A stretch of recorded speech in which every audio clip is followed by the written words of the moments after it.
আমরা নিউটনিয়ান মেকানিক্সের একদম শেষের দিকে লেকচার 15 শুরু করতে যাচ্ছি।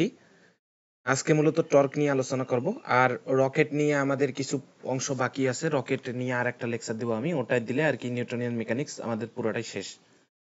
তো শুরু করা যাক। আমরা আজকে টর্ক নিয়ে আলোচনা করব। তো আমি টর্ক প্রথমে যদি বলতে যাই যে টর্কটা আসলে কি। টর্ক তোমরা ইতিমধ্যেই জানো যে টর্ক আসলে বলের সাথে তুলনা করা হয়।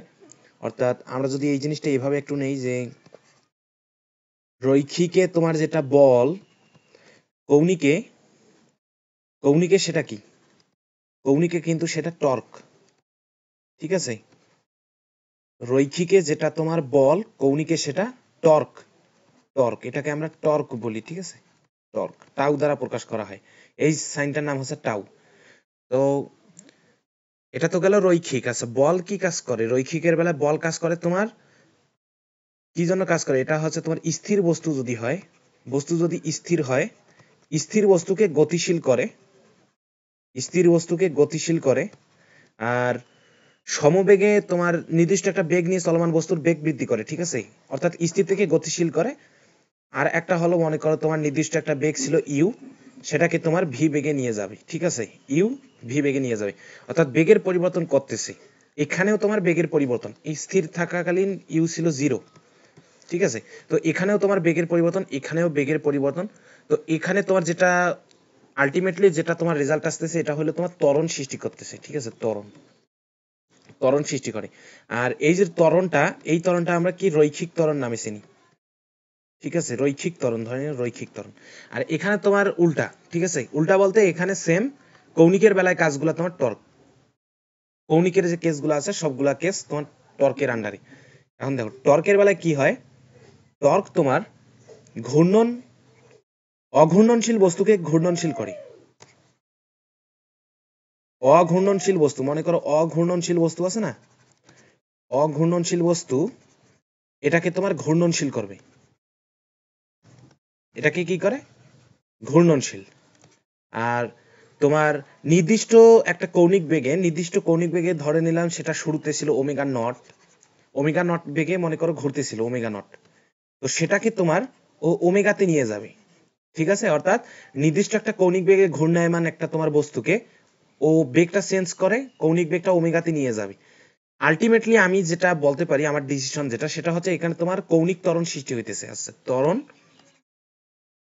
অর্থাৎ এখানেও তোমার যেটা কাজ করতেছে ও আলটিমেট, সেটা হচ্ছে ত্বরণ তৈরি করতেছে। ত্বরণটা কি আসলে? কৌণিক ত্বরণ, কৌণিক ত্বরণ সৃষ্টি করতেছে। ঠিক আছে, তাহলে আমার যেটা ডিসিশন সেটা হলো রৈখিকের বেলায় আমার যে কাজগুলো বল করে, সেই কাজগুলো কিন্তু কৌণিকের বেলায় টর্ক করতেছে। ঠিক আছে, অর্থাৎ এখানে বলের প্রতিনিধিত্বকারী হচ্ছে টর্ক, একটা হচ্ছে রৈখিকের বেলা আর একটা হচ্ছে কৌণিকের বেলায়। এখন যদি আমি টর্ক নিয়ে আরো একটু বিস্তারিত জানার ট্রাই করি, তো এরকম টর্ক যদি এরকম হয়, টাউ, টাউকে আমরা ভেক্টর আকারে, আচ্ছা পূর্ববর্তী পেজে দেখো তোমার এটা কি ছিল, বল আসলে ভেক্টর রাশি ছিল। ঠিক আছে, এটা হচ্ছে ভেক্টর রাশি, ভেক্টর রাশি। আর এই জিনিসটাও কিন্তু ভেক্টর রাশি। ঠিক আছে, এটাও ভেক্টর রাশি, আবার এটাও কিন্তু ভেক্টর রাশি, এটাও ভেক্টর রাশি, দুইটাই তোমার ভেক্টর রাশি। ঠিক আছে, এখন দেখো আমি কি জানি, টর্ক যেহেতু ভেক্টর রাশি, তো টর্ক আমি এভাবেই, আমার টর্কের যে ফর্মুলা সেটা হচ্ছে টর্ক হচ্ছে আর ক্রস এফ, একটা ক্রস প্রোডাক্ট, দুইটা ভেক্টরের ক্রস প্রোডাক্ট। একটা হচ্ছে কি ব্যাসার্ধ ভেক্টর, আর একটা হচ্ছে বল ভেক্টর। তো এই দুইটা ভেক্টরকে যদি ক্রস গুণফল করা হয় তাহলে আমি টর্ক পাবো। এটা নিয়ে আমি বিস্তারিত আলোচনা করতেছি। তো এখানে মনে করো একটা ঘূর্ণন এক্সিস, এটা মনে করো একটা ঘূর্ণন এক্সিস। ঠিক আছে, তো এই ঘূর্ণন এক্সিসকে কেন্দ্র করে মনে করো এইখানে একটা দণ্ড আছে, দণ্ড আছে। তো আমি এইখানে তোমার বল প্রয়োগ করব, এদিক বরাবর বল প্রয়োগ করবো। ঠিক আছে, মনে করো এই দিক বরাবর তোমার বল প্রয়োগ করতেছি। দেখো এই দিক বরাবর আমি মনে করো বল প্রয়োগ করতেছি। তোমাদের আর একটা বিষয় এখানে বলে রাখবো, এখানে মনে করো বল প্রয়োগ করতেছি আমি থিটা, থিটা কোণে বল প্রয়োগ করতেছি। আমার বলের প্রয়োগ বিন্দু যদি আমি বলি, এই সি পয়েন্টটা হচ্ছে আমার বলের প্রয়োগ বিন্দু। ঠিক আছে, আমি যে পয়েন্টে বল প্রয়োগ করব সেই পয়েন্টটা হচ্ছে আমার বলের প্রয়োগ বিন্দু। অর্থাৎ আমার বলের প্রয়োগ বিন্দু হচ্ছে এটা, আর এটা হলো সি। আমি এখানে তোমার এই যে সবুজের রেখাটা আছে, এই রেখার সাথে থিটা কোণে বল প্রয়োগ করতেছি। এখানে আরেকটা বিষয় যেটা বলা বাহুল্য, এটা হচ্ছে এক্স আর ওয়াই, মনে করো এক্সিস, এই এক্সিসটা আমার, এই এক্সিসের সাপেক্ষে এখন আমি যদি বল প্রয়োগ করি তাহলে এই এক্সিসের সাপেক্ষে জিনিসটা ঘুরবে না। এখানে তোমার যে এক্সিসের সাথে ঘুরবে, অর্থাৎ এক্স ওয়াই যদি আমার ঘূর্ণন এক্সিস হয়, দেখো জিনিসটা এখানে দণ্ডটা আছে, এক্স ওয়াই একটা অক্ষে তোমার কি লাগালাগি অবস্থায় আছে। তো আমি যদি একটা নির্দিষ্ট পয়েন্টে যদি ফোর্স অ্যাপ্লাই করি, এখানে এখানে মনে করো আমি এফ বল অ্যাপ্লাই করেছি, তো এফ বল অ্যাপ্লাই করার কারণে হবে কি, এফ বল অ্যাপ্লাই করার কারণে এই জিনিসটা তোমার, এই দণ্ডটা তোমার এভাবে ঘুরবে। তো রোটেশন এক্সিস আমার এটা, তো এই রোটেশন এক্সিসের সাপেক্ষে আমার এফ বল যেটা প্রয়োগ, যেটা সেটা 90 ডিগ্রি অ্যাঙ্গেলে থাকতে হবে। কিরকম, অর্থাৎ দেখো দুইটা ভিন্ন তল, এক্স ওয়াইটা এরকম না, এক্স ওয়াইটা হচ্ছে এটা, আমি একটু এখানে দেখাই, যেটা হচ্ছে এক্স ওয়াইটা মনে করো এটা, যে এটা হচ্ছে এক্স ওয়াই, আর আমি বল প্রয়োগ করতেছি যেভাবে, যদি আমি এই ভেক্টরটাকে এফ ভেক্টরটাকে যদি একটু শিফট করে এখানে আনি, অর্থাৎ এভাবে যদি নেওয়া হয়, এই যে এভাবে যদি নেওয়া হয় বল, দেখো বলের কিন্তু শিফট করে আমি এখানে কি আনছি এফ বলটা, এটা হচ্ছে আমার এক্স ওয়াই, আর এটা হচ্ছে আমার সেই এফ বলটা। এই যে দুইটা যে ভিন্ন তলে আছে, এখানে তোমার অ্যাঙ্গেলটা কিন্তু 90 ডিগ্রি হওয়া কি মাস্ট, এটা 90 ডিগ্রি হতেই হবে। কারণ আমি যে এক্সিসের সাপেক্ষে বস্তুটা ঘুরবে, আমি বস্তুটাতে যদি বল প্রয়োগ করি, ওই বল প্রয়োগটা কিন্তু ওই এক্সিসের সাথে কিন্তু 90 ডিগ্রি অ্যাঙ্গেলে করতে হবে, ঠিক আছে, এই এক্সিসের সাথে 90 ডিগ্রি অ্যাঙ্গেলে কিন্তু বল প্রয়োগ করতে হবে। আচ্ছা, কি এটা নেক্সট পেজ নিলাম নাকি, বুঝছো কি বিষয়টা, আমি এই জিনিসটা বুঝালাম। এখন দেখো এই জিনিসটা কিন্তু অতটা ইম্পর্টেন্ট না, এটা বলার কথা বলে দিলাম। এখন দেখো, এখন তোমাদের যে ঘূর্ণন অক্ষটা আমি বললাম, এটা এটা হচ্ছে আমার ঘূর্ণন অক্ষ। আর আমি যদি বলি যে আমার ঘূর্ণন পয়েন্ট কোনটা, আমার ঘূর্ণন পয়েন্ট কিন্তু এটা, অর্থাৎ যে পয়েন্টকে কেন্দ্র করে ঘুরবে, এখানে ঘূর্ণন পয়েন্ট ধরলাম আমি, এ পয়েন্টটা আমার ঘূর্ণন পয়েন্ট, ঠিক আছে, এটা আমার ঘূর্ণন পয়েন্ট। আর সিটা হচ্ছে আমার ঘূর্ণন কি, সিটা হচ্ছে বলের প্রয়োগ বিন্দু, অর্থাৎ যে পয়েন্টে আমি ফোর্স অ্যাপ্লাই করব, সেই পয়েন্টটা হচ্ছে আমার বলের প্রয়োগ বিন্দু। তারপর দেখো, তাহলে সি পয়েন্টটা আমার বলের প্রয়োগ বিন্দু, কারণ আমি এই পয়েন্টে ফোর্স অ্যাপ্লাই করতেছি।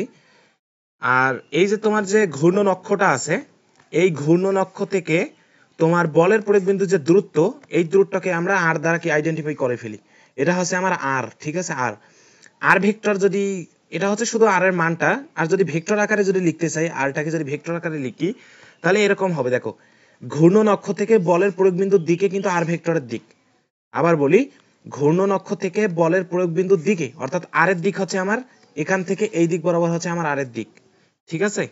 তাহলে আমি যদি একটু এটাকে বর্ধিত, আচ্ছা বর্ধিত করার দরকার নেই, এখানে একটু যদি এভাবে আর ভেক্টরটা আমি যদি একটু নেই, সেটা হচ্ছে আমার আর ভেক্টরটা এরকম, ঠিক আছে, এটা হচ্ছে আমার আর ভেক্টর, এই এটা, এই যে এটা আর ভেক্টর, অর্থাৎ বলের প্রয়োগ বিন্দু থেকে, আচ্ছা না সরি, এটা হচ্ছে ঘূর্ণন অক্ষ থেকে বলের প্রয়োগ বিন্দুর দিকে হচ্ছে আর এর দিক, আর সেই আমি আর ব্যাসার্ধের সাথে, আর এর সাথে থিটা কোণে আমি বল অ্যাপ্লাই করতেছি, এখানে আমি আর এর সাথে থিটা কোণে বল অ্যাপ্লাই করতেছি। এখন আমার আলটিমেট যেটা জিনিস, সেটা হলো যে ক্রস প্রোডাক্ট, আর আর এফ এর ক্রস প্রোডাক্ট। দেখো আর ভেক্টরটা তো আমরা এখানে একটু শিফট করে নিই, এখানে আর ভেক্টরটা আমি একটু বর্ধিত করেছি, এখানে আমার আর ভেক্টর, আমি যদি এটাকে এখানে একটু মোসাই দেই, মোসাই দিয়ে যদি একটু এইখানে লিখি, এই যে আর ভেক্টর, আর দেখো এফ ভেক্টর, দেখো আর ভেক্টর হলো এই পয়েন্টে এর পাদবিন্দু, আর ভেক্টরের পাদবিন্দু এইখানে, কিন্তু এফ ভেক্টরটার কিন্তু পাদবিন্দু এখানে নেই, এফ ভেক্টরের শীর্ষবিন্দু এখানে। আমার ভেক্টর যে মূলনীতিগুলা মেনে চলে, সেগুলো হচ্ছে তাদের লব্ধি, অথবা যদি আমি ক্রস প্রোডাক্ট অথবা ডট প্রোডাক্ট নির্ণয় করি, তো ভেক্টরগুলো আমার কি সমপাদবিন্দু করাটা জরুরি, সমশীর্ষবিন্দু হলেও হয়, কিন্তু সমপাদবিন্দুটা করা জরুরি। তাহলে দেখো এখানে আর ভেক্টরের পাদবিন্দু এটা, কিন্তু এফ ভেক্টরের শীর্ষবিন্দু এটা। তাহলে আমার কি কাজ করতে হবে, এফ ভেক্টরটাকে শিফট করে এমন ভাবে এখানে স্থাপন করতে হবে যাতে এফ ভেক্টরটা তোমার পাদবিন্দুটা আর ভেক্টরের পাদবিন্দুর ওখানেই কি অবস্থান করে। তো এখানে যদি আমি এফ ভেক্টরটাকে একটু বর্ধিত করি, অর্থাৎ শিফট করি, বলা যায় যে শিফটই করলাম, তো এখানে তোমার এরকম আসবে, ঠিক আছে। এফ ভেক্টরটা দেখো, এফ ভেক্টরটা কিন্তু একটু বর্ধিত করাই এরকম হলো। আর তোমরা জানো ভেক্টরের মান ঠিক রেখে এগুলো আমরা শিফট করলে কোনো ব্যাপার আসে না, ঠিক আছে। তো আমরা এখানে এফ এর ভেক্টর সাইন সহ নিলাম। তারপর দেখো আমি যদি এই থিটাটা যদি বলি যে এই কোণটা হচ্ছে আমার থিটা, তোমাদের কারো আপত্তি আছে? আশা করি আপত্তি থাকার কথা না, কারণ দুইটা ছেদকের মনে করো বিপ্রতীপ কোণগুলো সমান হয়, অর্থাৎ এখানে যে কোণটা থিটা, এই কোণটাও কিন্তু থিটা, তাহলে আমার এই কোণটা কিন্তু থিটা আসতেছে, ঠিক আছে, এই কোণটা আমার থিটা আসতেছে। থিটা, ঠিক আছে। এখন তোমরা একটা জিনিস কল্পনাতে, তোমাদের কল্পনা শক্তি একটু বাড়াতে হবে, সেটা হলো যে আর এফ কিন্তু একই সমতলে, আর আমি আগেই বলেছি আর এফ কিন্তু কি একই সমতলে, আচ্ছা একই সমতলে। এখন দেখো এদের ক্রস প্রোডাক্টটা কোন দিকে, তোমাদের দুইটা ভেক্টর যদি একই সমতলে অবস্থান করে, এরকম মনে করো একটা ভেক্টর, আর এখানে আর একটা মনে করো ভেক্টর, ঠিক আছে, এখানে মনে করো এক্স ভেক্টর, এখানে ওয়াই ভেক্টর, তো এই দুইটা কিন্তু একই সমতলে অবস্থান করতেছে, এক্স আর ওয়াই একই সমতলে অবস্থান করতেছে। তো এদের ক্রস প্রোডাক্টটা কোন দিকে হয়, ক্রস প্রোডাক্ট হয় উভয়ের উপর লম্ব, অর্থাৎ এরা যে সমতলে অবস্থান করে সেই সমতলের সাথে লম্ব বরাবর কিন্তু এদের ক্রস প্রোডাক্টটা আমরা পাই। তাহলে এখানে যদি আমি বলি যে এদের ক্রস প্রোডাক্টটা এরকম, তোমাদের কারো আপত্তি নেই আশা করি, তোমরা নিউটনীয় বলবিদ্যা পড়তেছো মানে তোমাদের ভেক্টর নিয়ে কি চূড়ান্ত জ্ঞানটা আছে। তো এখানে আমার এটা হচ্ছে আমার এক্স ক্রস ওয়াই এর দিক। এখন এটা কিভাবে হলো উপরের দিকে, ওই যে তোমার ডান হাতি রুল বা স্ক্রু যে রুলটা আছে, ওই রুল অ্যাপ্লাই করে তোমরা দেখতে পারো এক্স আর ওয়াই যদি আমি ক্রস প্রোডাক্ট করি, এখানে যদি আমার থিটা হয় কোণ, ক্রস প্রোডাক্ট করাতে কি হবে, এক্স ওয়াইটা উপরের দিকে আসবে, অর্থাৎ ক্রস প্রোডাক্টের দিকটা উপরের দিকে। ডান হাতি রুল অ্যাপ্লাই করলে কিন্তু এরকম পাওয়া যাবে। তাহলে এখানে তোমার ক্রস প্রোডাক্টটা এক্স আর ওয়াই দুইটার কি দুইটার সাথে লম্ব থাকবে। তাহলে এটা গেল আমার কি ক্রস প্রোডাক্টের বিষয়টা। তো এখানে যদি তোমার আর এফ দুইটা একই সমতলে অবস্থান করে, তো আর ক্রস এফ এর দিকটা হবে আর এর সাথে লম্ব, আবার এফ এর সাথেও লম্ব। তাহলে এখানে যদি আমি আর আর এফ এর যদি ক্রস প্রোডাক্টের দিকটা নেই, তাহলে এরকম আসবে, এই যে এটা হচ্ছে আমার আর ক্রস এফ এর কি দিক, আর ক্রস এফ, ঠিক আছে, এটা হচ্ছে আমার আর ক্রস এফ এর দিক। আর এটা হচ্ছে এই যে তোমার আর ভেক্টরটা আছে আর এর সাথে লম্ব, আবার এফ যে ভেক্টরটা আছে এফ এর সাথেও কিন্তু লম্ব, দুইটার সাথে লম্ব কিন্তু আর ক্রস এফটা। এখন দেখো এটা তো গেল আর ক্রস এফ এর ব্যাপার স্যাপার গুলা। এখন যদি আমি এখানে যদি তোমার একটু হিসাব নিকাশ করি, গাণিতিকভাবে যদি ক্যালকুলেট করার ট্রাই করি, তাহলে দেখো আর ক্রস এফ কি লিখি আমরা, আর এফ সাইন থিটা। আমি যদি শুধু মানটা নেই আর এফ সাইন থিটা, ঠিক আছে, এখানে আমি টর্কের শুধু মানটা নিছি আর এফ সাইন থিটা। এইখানে তোমার এই কোণটা কিন্তু দেখো এটা হচ্ছে আমার আর আর এর মান কতটুকু, আর যদি আমি একটু মার্ক করি একটু, এটা হচ্ছে আমার আর এর মান, এই যে এতটুকু, এতটুকু হচ্ছে আমার আর এর মান, ঠিক আছে। আর এর মান কতটুকু, আর এর মান হচ্ছে আমার যে ঘূর্ণন এক্সিসটা আছে, ঘূর্ণন এক্সিস থেকে বলের পরিবিন্দুর যে মধ্যবর্তী দূরত্ব, এতটুকু হচ্ছে আমার আর এর মান। আর এর দিক হচ্ছে ঘূর্ণন অক্ষ থেকে বলের পরিবিন্দুর দিকে, ঠিক আছে। তো এটা হচ্ছে আমার আর এর মান, তো এতটুকু গেল আমার আর। আর এখানে তোমার এই এতটুকু হচ্ছে এফ, ধরলাম এটা এফ, ঠিক আছে। তো এখন দেখো এই জায়গায় যদি আমি বলের প্রয়োগ রেখাটা একটু বর্ধিত করি, এই জায়গায় মনে করো বলের প্রয়োগ রেখাটা একটু বর্ধিত করব, এই যে মনে করো বলের প্রয়োগ রেখাটা আমি একটু বর্ধিত করে নিলাম, সমস্যা নাই। এখন আর এফ সাইন থিটা, এটাকে আমি যদি এভাবে একটু মডিফাই করে নেই, সেটা হলো এফ নেই এখানে ইনটু আর সাইন থিটা নিব, আর সাইন থিটা, ঠিক আছে, আর সাইন থিটা।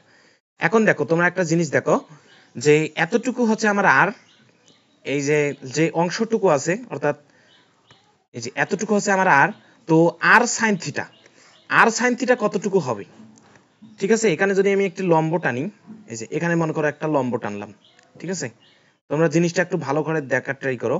তো এখানে লম্ব টানলাম, অর্থাৎ এখানে হচ্ছে আমার কি 90 ডিগ্রি অ্যাঙ্গেল আছে, এই কোণটা আমার 90 ডিগ্রি, ঠিক আছে, এই কোণটা 90 ডিগ্রি। তো এতটুকু পার্ট হচ্ছে আমার আর, ঠিক আছে, আর এর মান এতটুকু। তাহলে দেখো আর সাইন থিটা কতটুকু হবে, আর সাইন থিটা হবে আমার এই যে এই পার্টটুকু আছে না, এই পার্টটুকু হবে আর সাইন থিটা।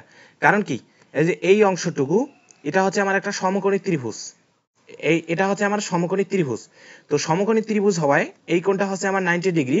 তো এটা যদি আর হয়, এটা যদি থিটা হয়, আমরা সাইন থিটা এখান থেকে কি লিখতে পারি দেখো তো, সাইন থিটা এই যে এই ত্রিভুজটা যদি আমি নেই, ত্রিভুজটাও একটু যদি মার্ক করি আমি, দেখো এই ত্রিভুজটা কিন্তু হলুদ মার্ক করা অংশটাও কিন্তু এই ত্রিভুজের মধ্যেই পড়তেছে, ঠিক আছে, যেটা আমি বললাম যে আর এর মান, অর্থাৎ এই যে এই অংশটুকু, এই অংশটুকু, এই অংশটুকু, এই অংশটুকু, এটা হচ্ছে একটা সমকোণী ত্রিভুজ। এই ত্রিভুজে যদি এই এটা যদি থিটা হয়, আমি যদি থিটা সাইন থিটা নেই, সাইন থিটা, আর এতটুকু পার্ট আমার বের করব, এই যে এতটুকু, এই পার্টটুকু যদি আমি এক্স দ্বারা কি আইডেন্টিফাই করে ফেলি, তো সাইন থিটা কি লেখা যায় এই ত্রিভুজে, সাইন থিটা হচ্ছে বিপরীত বাহু বাই অতিভুজ, অর্থাৎ x by r, x by r. তাহলে এখান থেকে এক্স কত আসতেছে, এক্স আসতেছে আর সাইন থিটা, এখান থেকে এক্স আসে আর সাইন থিটা, অর্থাৎ এইটুকু পার্ট আমার আর সাইন থিটা, ঠিক আছে, এই পার্টটুকু হচ্ছে আমার আর সাইন থিটা। তো এখন দেখো এটা হচ্ছে আমার টর্কের যেটা আলটিমেট রেজাল্ট সেটা হচ্ছে আর সাইন থিটা ইন্টু এফ, ঠিক আছে, আর সাইন থিটা ইন্টু এফ। এখন দেখো তো আমি এই জিনিসটাকে কি লিখতে পারি, এই যে টার্মটুকু আছে এই টার্মটাকে আমি কি লিখতে পারি, এটাকে আমি লিখতে পারি না যে ঘূর্ণন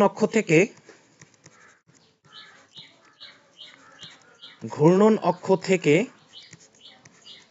বলের প্রয়োগ রেখার দূরত্ব, বলের প্রয়োগ রেখার লম্ব দূরত্ব,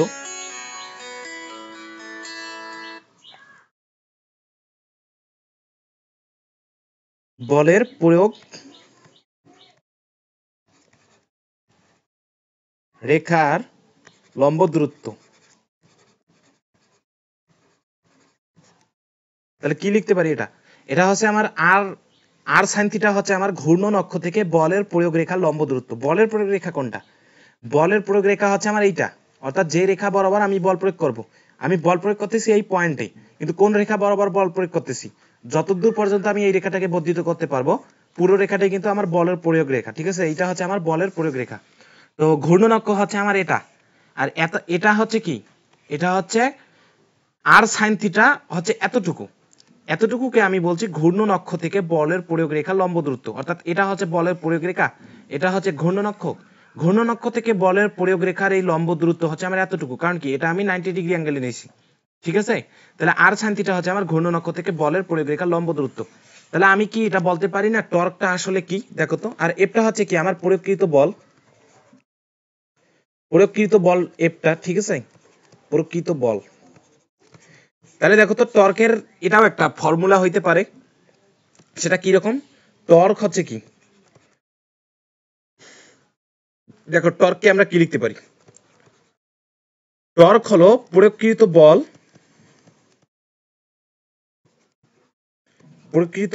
ইনটু ঘূর্ণন অক্ষ থেকে বলের প্রয়োগ রেখার লম্ব দূরত্ব, ঘূর্ণন অক্ষ থেকে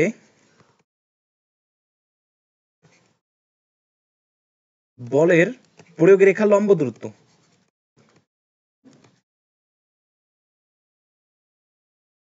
বলের প্রয়োগ রেখার লম্ব দূরত্ব, ঠিক আছে। এটাকে আমরা কি বলতে পারি, এটাকেই আমরা টর্ক বলতে পারি।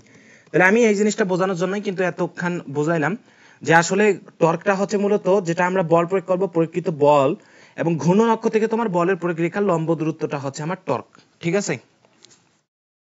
তাহলে এখন দেখো টর্ক নিয়ে যদি আমি বলি একটু, যে টর্কের আসলে মাত্রা নিয়ে যদি কাজ করি, তো টর্ক আমরা কি লিখলাম, টর্ক হচ্ছে টাউ, যেটা আমরা ভেক্টর ফর্মে লিখি, তো আর ক্রস এফ। তো এর যদি ইউনিট নিয়ে কাজ করা লাগে, আর এর একক কি, আর তো হচ্ছে ব্যাসার্ধ ভেক্টর, ব্যাসার্ধটা একটা দূরত্ব, আর দূরত্বের একক কি হয়, দূরত্বের একক হয় মিটার, আর বল যেটা বলের একক হয় তোমার নিউটন, ঠিক আছে, নিউটন।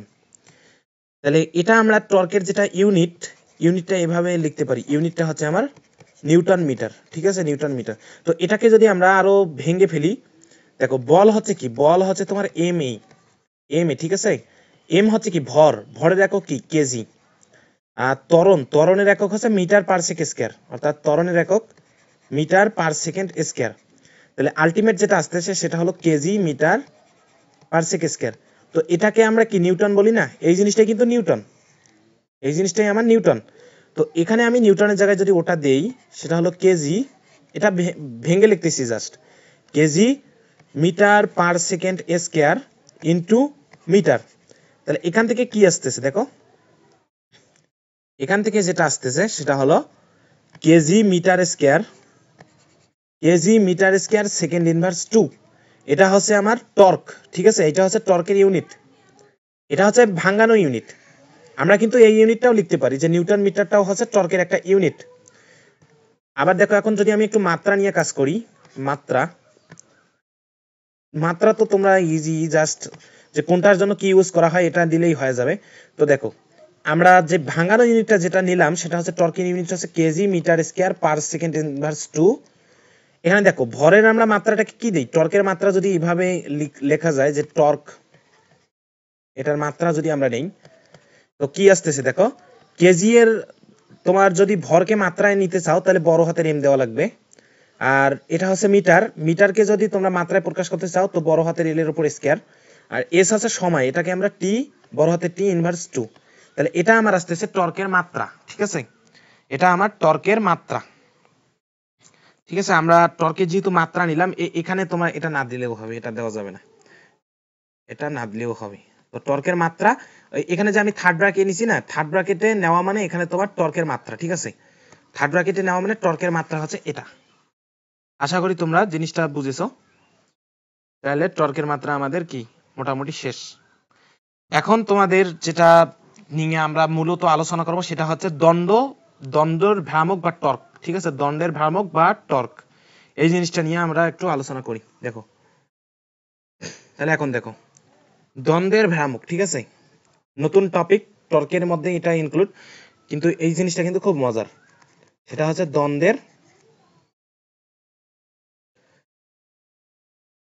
দ্বন্দ্বের ভ্রামক বা টর্ক, দণ্ডের ভ্রামক বা টর্ক, ঠিক আছে, অর্থাৎ দণ্ডের টর্ক, মূলত এটা টপিকটা হচ্ছে দণ্ডের টর্ক। এখন দেখো দণ্ডের ভ্রামক বা টর্ক কি, এখানে তোমার কন্ডিশন, আমরা তো মূলত এতক্ষণ যে বলগুলো অ্যাপ্লাই করলাম সেগুলো হচ্ছে একটা বল অ্যাপ্লাই করেছি, ঠিক আছে। এখানে যেহেতু দ্বন্দ্ব কথাটা আছে, তোমাদের এতক্ষণ একটা জিনিস মাথায় আসার কথা যে এখানে তোমাদের জোড়া নিয়ে কাজ হবে, কারণ কি দ্বন্দ্ব মানে কিন্তু জোড়া, ঠিক আছে, দ্বন্দ্ব মানে জোড়া, অর্থাৎ এখানে তোমার পূর্ববর্তী যে টর্কের হিসাব নিকাশগুলো করলাম সেখানে কিন্তু একটা বল নিয়ে কাজ করেছি, এখানে তোমার কাজ করতে হবে দুইটা বল নিয়ে। আর এই দুইটা বল নির্দিষ্ট কতগুলো শর্তের মধ্যে কি ইনক্লুড থাকতে হবে। তাহলে সেই শর্তগুলো যদি আমি একটু লেখা ট্রাই করি, যে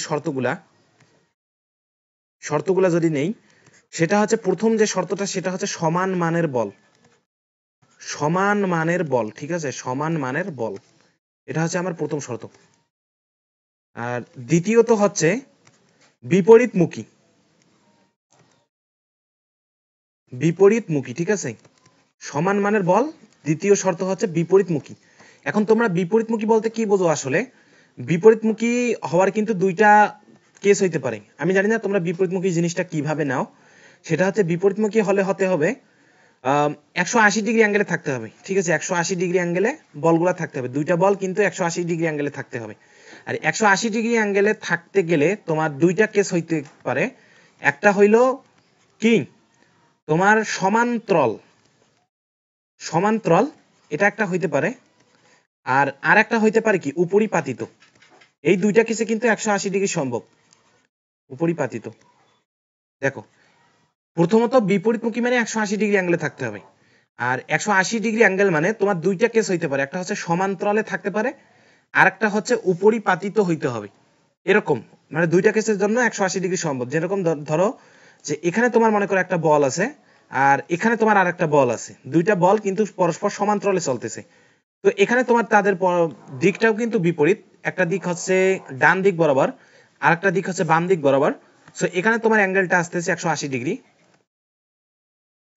আর আরেকটা হইতে পারে তোমার কি বললাম উপরিপাতিত, অর্থাৎ এদিক বরাবর এদিক বরাবর। দেখো জিনিসটা মোটামুটি উপরিপাতিত, তো এখানে তোমার কোনটা 180 ডিগ্রি হইতে পারে। তো এই দুইটা কেসে আমার কোন 180 ডিগ্রি হওয়ার চান্স আছে। তো প্রথমত যেটা বিপরীতমুখী হইতে হবে, 3 নাম্বার যেটা শর্ত, আমি শর্তগুলোকে আরেকটু ছোট করে নিব। সেটা হচ্ছে 3 নাম্বার শর্তটা যদি আমি দেই, সেটা হচ্ছে কি সমান্তরাল আর উপরিপাতিত দুইটা তো কেস হইতে পারে 180-র জন্য, অর্থাৎ বিপরীতমুখীর জন্য। তাহলে আমি যেটা নিব সেটা হচ্ছে সমান্তরাল, ঠিক আছে, বলগুলো হতে হবে সমান্তরাল, সমান্তরাল, সমান্তরাল বল হইতে হবে, ঠিক আছে। আর প্রথমত সমান বল, তারপর বিপরীতমুখী সমান্তরাল বল, ঠিক আছে। আর এটা তো অটোমেটিক্যালি একটা জিনিস হবে, দেখো সেটা হলো যে লব্ধি কিন্তু শূন্য আসবে, বলের লব্ধি শূন্য, এটা কিন্তু শর্তের মধ্যে আমি ইনক্লুড করতেছি না, এটা হচ্ছে এই তিনটা শর্ত দিয়ে কিন্তু কাজ চালানো যাবে। এটা হচ্ছে বলের লব্ধি কিন্তু শূন্য আসতে হবে, শূন্য আসতে হবে না, বলের লব্ধি শূন্য আসবেই। কিভাবে? বলের লব্ধি শূন্য কিন্তু টর্কের লব্ধি শূন্য না। দেখো জিনিসটা, টর্কের লব্ধি শূন্য হবে না, নট ইকুয়াল 0। জিনিসটা দেখো, বলের লব্ধি শূন্য হবে কিন্তু টর্কের লব্ধি শূন্য হবে না। কেন বলের লব্ধি শূন্য? আমরা কি জানি, দুইটা সমান বল যদি বিপরীতমুখী ক্রিয়া করে তাহলে তাদের লব্ধি আসতেছে শূন্য, বুঝো না, এখানে তোমার সমান মানের বল, দেখো বল দুইটা সমান, অর্থাৎ এদিক বরাবর আমি এফ বল প্রয়োগ করতেছি, আর বিপরীতমুখী সমান্তরাল, অর্থাৎ সমান্তরালে আমি আরেকটা এফ বল প্রয়োগ করব। দেখো কন্ডিশনগুলো, সমান মানের বল, অর্থাৎ এখানে এফ বল, এখানেও এফ বল, বিপরীতমুখী দিকটাও আমাদের আলটিমেট বিপরীত আসছে, আর এখানে সমান্তরাল, অর্থাৎ এখানে তোমার সমান্তরাল। সমান্তরাল মানে কি 180, আর 180 হলে আমাদের লব্ধি কত আসবে, অর্থাৎ আমি যদি রেজাল্ট নেই তো এফ মাইনাস এফ, ঠিক আছে, 0, তাহলে আমার আসতেছে কি 0 নিউটন আসবে আমার অ্যান্সার। তাহলে আমার কি লব্ধি, বলের লব্ধি 0, কিন্তু টর্কের লব্ধি 0 আসবে না। এই জিনিসটা নিয়ে আমরা আলোচনা করব। তোমরা অটোমেটিক্যালি যদি ম্যাথমেটিক্যালি জিনিসগুলো একটু ভাঙানোর ট্রাই করো, দেখবা যে টর্কের লব্ধি 0 আসবে না। আমরা এটা ভাঙাতে ভাঙাতে কিন্তু বুঝবো, ঠিক আছে। এখন দেখো, এখন যদি আমি জিনিসগুলা নিয়ে একটু আলোচনা করি, এরকম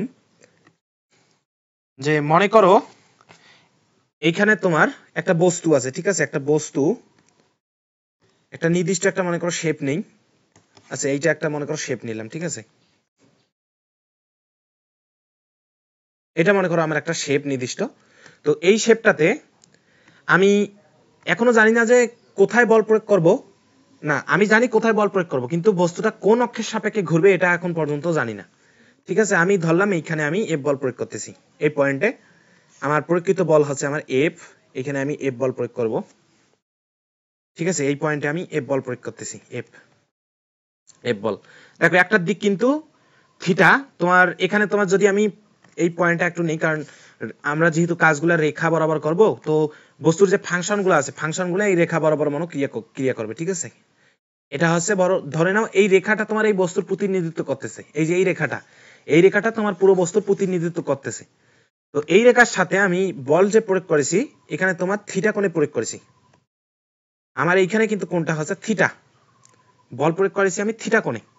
প্রথম শর্ত আমার সমান মানের বল বিপরীতমুখী প্রয়োগ করতে হবে, সমান মানের বল বিপরীত মুখে ক্রিয়া করাতে হবে, ঠিক আছে। তো এই বলটার দিকটা তো কি উপরের দিকে যাচ্ছে, অর্থাৎ এখান থেকে এখানে। তো আর একটা বল আমি এটা সমান্তরালে প্রয়োগ করব, কন্ডিশনগুলো দেখো, কন্ডিশনগুলো হচ্ছে তোমার সমান মানের বিপরীতমুখী সমান্তরাল বল, ঠিক আছে, সমান মানের বিপরীতমুখী সমান্তরাল বল। তাহলে এখন দেখো এখানে আমি বল প্রয়োগ করতেছি এই দিক বরাবর, তাহলে এখানে তোমার সমান্তরাল ধরে নিলাম, আর একটা পয়েন্ট এখানে আমি বল প্রয়োগ করব। তো এখানে আমার বল প্রয়োগের দিকটা হচ্ছে এইখানে, আমি এটা এই দিক বরাবর দিই, এই যে এইখানে। দেখো আশা করি সমান্তরাল বোঝা যাচ্ছে, ঠিক আছে। তো এখানে আমার কি বল প্রয়োগের পয়েন্টটা, এখানে আমি এফ বল প্রয়োগ করব, কারণ কি সমান মানের বল প্রয়োগ করতে হবে। সমান্তরাল বলতে এটা, এই বল দুইটা কিন্তু সমান্তরালে আছে, বিপরীতমুখী, অর্থাৎ এই দিক বরাবর আর এটা এই দিক বরাবর বিপরীতমুখী বল প্রয়োগ করতেছি। তো এই কোণটাও কিন্তু থিটা হবে, কারণ কি কোণটা তোমার এগুলা হচ্ছে সমান্তরাল হলে তোমার এটা যদি ছেদক হয়, এর মনে করো দুইটা রেখা, এটা একটা রেখা এটা একটা রেখা, তাদের ছেদক হচ্ছে এটা, তো কি হবে তাদের, তোমার অন্তস্থ একান্তর কোণগুলো সমান হবে, অন্তস্থ একান্তর, এটা হচ্ছে তোমার অন্তস্থ একান্তর কোণ, সো এই কোণগুলো তোমার সমান হবে। তো এটা থিটা হলে এটাও থিটা, কন্ডিশনগুলো সব মানলাম আমরা। তো এখন দেখো আমি এই জায়গায় ধরো দুইটা পয়েন্টে, এই পয়েন্ট একটা এই পয়েন্ট একটা, এই দুইটা পয়েন্টকে যদি আমি আইডেন্টিফাই করে ফেলি, তো এখানে আমি ধরে নিলাম এই পয়েন্টটা হচ্ছে আমার এ পয়েন্ট, আর এই পয়েন্টটা আমার বি পয়েন্ট, এই পয়েন্টটা আমার বি পয়েন্ট। তো এ পয়েন্টে আর বি পয়েন্টে আমি দুইটা বল প্রয়োগ করেছি, সমান ও বিপরীতমুখী সমান্তরাল বল। তো আলটিমেটলি আমার এই বস্তুটা ঘোরা শুরু করছে। দেখো বলগুলোর লব্ধি কিন্তু 0, কেন 0 সেটা আমি পূর্ববর্তী পেজে দেখেছি। তো এখানে ধরো এই বস্তুটা তোমার আলটিমেটলি এইভাবে ঘুরতেছে, এই অক্ষের সাপেক্ষে ঘুরতেছে, ঠিক আছে, ধরে নিলাম এই এক্সিসের সাপেক্ষে ঘুরবে, এই এক্সিসের সাপেক্ষে তোমার বস্তুটা ঘুরবে, ঠিক আছে, এই বস্তুর সাপেক্ষে মনে করো ঘুরবে। তোমরা একটা জিনিস দেখো, এখান থেকে তাহলে ঘূর্ণন এক্সিস আমরা পেয়ে গেছি, ঠিক আছে। ঘূর্ণন এক্সিস কখন পেলাম, বল প্রয়োগ করার পূর্বে কিন্তু আমরা জানি না যে বস্তুটা কোন অক্ষের সাপেক্ষে ঘুরবে।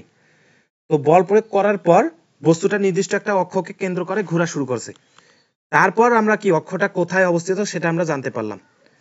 তো এখন যদি আমি এখানে ব্যাসার্ধ ভেক্টরগুলো যদি আইডেন্টিফাই করি, এই বি বিন্দুর জন্য ব্যাসার্ধ ভেক্টর হবে ঘূর্ণন অক্ষটা তোমার যে পয়েন্টে সেটা যদি সি পয়েন্ট দ্বারা কি আইডেন্টিফাই করে ফেলি, তো সি থেকে বি এর দিকে একটা ব্যাসার্ধ ভেক্টর পাবো, অর্থাৎ এই পয়েন্টটার জন্য তোমার এই যে দূরত্বটা আছে এটাকে আমি যদি r1 দেই, r1, এই r1টা তোমার কি এই দিক বরাবর কাজ করতেছে, এই যে এই দিক বরাবর দেখো দিকটাও কিন্তু আমি দিয়ে দিলাম, ঠিক আছে। r1 হচ্ছে ঘূর্ণন অক্ষ থেকে তোমার বলের প্রয়োগ বিন্দুর দিকে। আর একটা তোমার ভেক্টর আসতেছে এখানে তোমার r2 নিব, সেটা হলো সি পয়েন্ট থেকে এ এর দিকে। দেখো দুইটা কিন্তু বলের প্রয়োগ বিন্দু।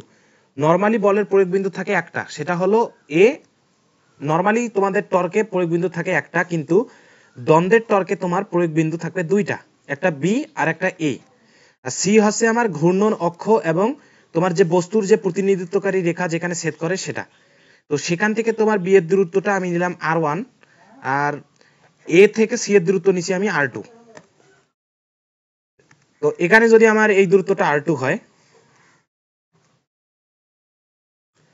এই দূরত্বটা হচ্ছে আমার r2, ঠিক আছে, r2। তাহলে r2 ভেক্টরটা কোন দিক বরাবর? r2 হচ্ছে সি থেকে এ এর দিকে হচ্ছে r2, ঠিক আছে। তাহলে এখন দেখো প্রথম কেসে যদি আমি বি পয়েন্টের জন্য যদি টর্ক নির্ণয় করি, বি এর জন্য যদি টর্ক নির্ণয় করি, তো টাউ1 হচ্ছে r1 ক্রস এফ, ঠিক আছে, এফ। তো r1 আর এফ এর মধ্যবর্তী কোণটা কত? r1 আর এফ এর মধ্যবর্তী কোণ, তোমরা এখন জিনিসটা দেখো যে কোণটা নির্ণয় করার সময় যদি আমি এখানে নেই একটু, যে r1 এফ সাইন কত হবে? থিটা হবে না আলাদা কিছু হবে? 180 মাইনাস থিটা হবে কিনা সেটা কিভাবে শিওর হবো? সেটা শিওর হওয়ার জন্য এখানে দেখো টাউ1 এর মানটা নিচ্ছি আমরা, ঠিক আছে, এটা হচ্ছে টাউ1 এর মানটা। এখন দেখো এখানে তোমার ভেক্টরটা একটা আছে এফ ভেক্টর, সরি আর ভেক্টর, r1 ভেক্টর। r1 এর ভেক্টরে কিন্তু পাদবিন্দু এখানে, কিন্তু এফ ভেক্টরের শীর্ষবিন্দু এখানে। তাহলে প্রথমত আমার যেটা কাজ সেটা হলো দুইটা ভেক্টরের পাদবিন্দু বি বিন্দুতে আনতে হবে। তাহলে r1 এর পাদবিন্দু বি বিন্দুতে আসেই, এফ এর পাদবিন্দুটা বি বিন্দুতে শিফট করব।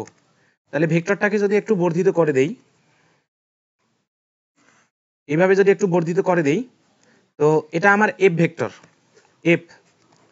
এখন দেখো বিপরীত কোণের ক্ষেত্রে এটা তোমার থিটা হলে এটাও থিটা হবে, কারণ কি কোণ দুইটা বিপরীত। তাহলে এই কোণটাও আমার থিটা। আর এই ভেক্টরটা তোমার r1, এই যে এই দিক বরাবর যে ভেক্টরটা গেছে এটা হচ্ছে r1, এটা হচ্ছে এফ। এখন যদি r1 এফ যদি ক্রস গুণফল হয়, তাদের যে লব্ধি হবে উপরের দিক বরাবর এইভাবে। তাহলে আমরা যারা ওই যে স্ক্রু রুল বা ডানহাতি রুলটা অ্যাপ্লাই করলে এখানে দেখতে পাবো ক্রস গুণফলের লব্ধিটা উপরের দিক বরাবর আসবে। তাহলে এখানে আমার r1 ক্রস এফ এর দিকটা আসবে উপরের দিক বরাবর, ঠিক আছে।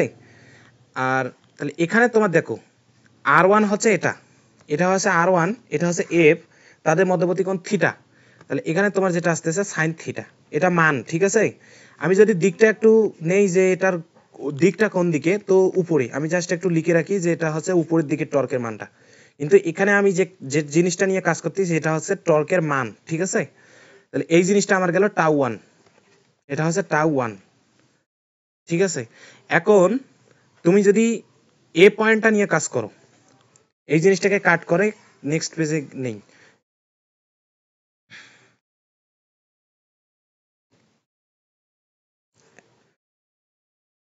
তো তুমি যদি এ পয়েন্ট নিয়ে কাজ করো, ওটা বি পয়েন্টের কাজ শেষ। এখন যদি এ পয়েন্ট নিয়ে আমরা কাজ করি,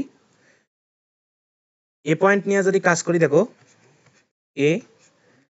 এ পয়েন্টে দেখো এফ বল হচ্ছে এই পয়েন্টে, আর আর ভেক্টর হচ্ছে আমার কি বাম দিক বরাবর, অর্থাৎ এই দিক বরাবর। আর ভেক্টর হচ্ছে এইটা আমার ঘূর্ণন এক্সিস, এই যে এটা সরি এইটা হচ্ছে আমার ঘূর্ণন এক্সিস, এটা ঘূর্ণন এক্সিস। ঘূর্ণন এক্সিসটাকে আমি এক্স ওয়াই দেই, তাইলে কনফিউশনটা থাকবে না আর। এটা হচ্ছে এক্স ওয়াই ঘূর্ণন এক্সিস। তো এই ঘূর্ণন এক্সিসের সাপেক্ষে বস্তুটা ঘুরতেছে। তো ঘূর্ণন এক্সিস থেকে তোমার এই ঘূর্ণন এক্সিস থেকে এ পয়েন্টের দিকে কিন্তু r2 ভেক্টরটা, ঠিক আছে। এই যে এখান থেকে এতটুকু হচ্ছে আমার r2 এর মান, আর দিকটা হচ্ছে সি পয়েন্ট থেকে এ এর দিকে। তাহলে এখানে আমার এই যে এই দিকে আমি ভেক্টর সাইনটা দেই, এটা হচ্ছে আমার r2 ভেক্টর। আর এফ ভেক্টর দেখো পয়েন্ট যেটা আমার বলের প্রয়োগ বিন্দু হচ্ছে এ পয়েন্ট, তো এ পয়েন্টটা হচ্ছে আমার বলের প্রয়োগ বিন্দু। তো এখানে আমি বল প্রয়োগ করতেছি, তাহলে r2 ভেক্টরটা হচ্ছে আমার সি থেকে এ এর দিকে হচ্ছে r2 ভেক্টর। কারণ r2 ভেক্টরের পাদবিন্দু হচ্ছে এ বিন্দুতে, ঠিক আছে। আমি যদি এই পয়েন্ট নিয়ে কাজ করি, এই পয়েন্টে হচ্ছে আমার r2 ভেক্টরের পাদবিন্দু, ঠিক আছে, কিন্তু এফ ভেক্টরের শীর্ষবিন্দু। তাহলে আমার ওই সেম কেস, এটা হচ্ছে আমার এফ আর আর দুইটা ভেক্টরকে কিন্তু সমপাদবিন্দু করতে হবে। তাহলে এফ ভেক্টরটাকে আমি একটু বর্ধিত করে ওখানে শিফট করব। এখানে যদি এভাবে আমি এফ ভেক্টরটা একটু বর্ধিত করি, তো এটা হচ্ছে আমার এফ ভেক্টর, আর এটা হচ্ছে আমার আর টু ভেক্টর, আর এই কোণটা থিটা।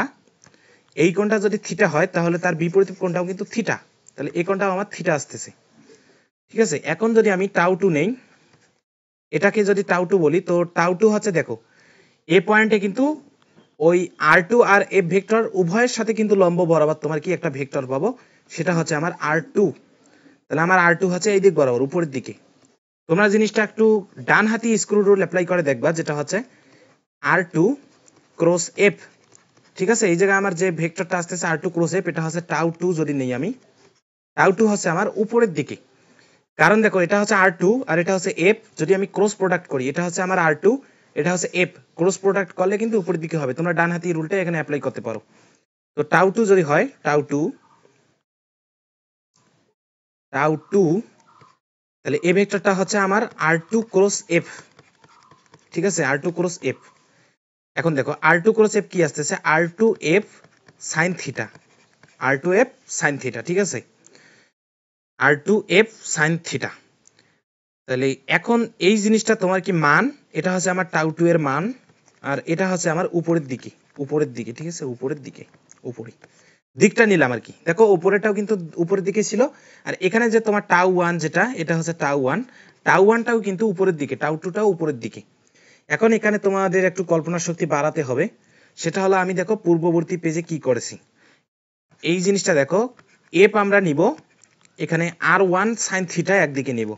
তোমরা আশা করি প্ল্যানটা বুঝতে পারছো, যে তখনও কিন্তু একদম টর্ক যখন শুরুতে পড়িয়েছি, তখন কিন্তু এফ আর আর ওয়ান সাইন থিটা কিন্তু আলাদা করেছিলাম।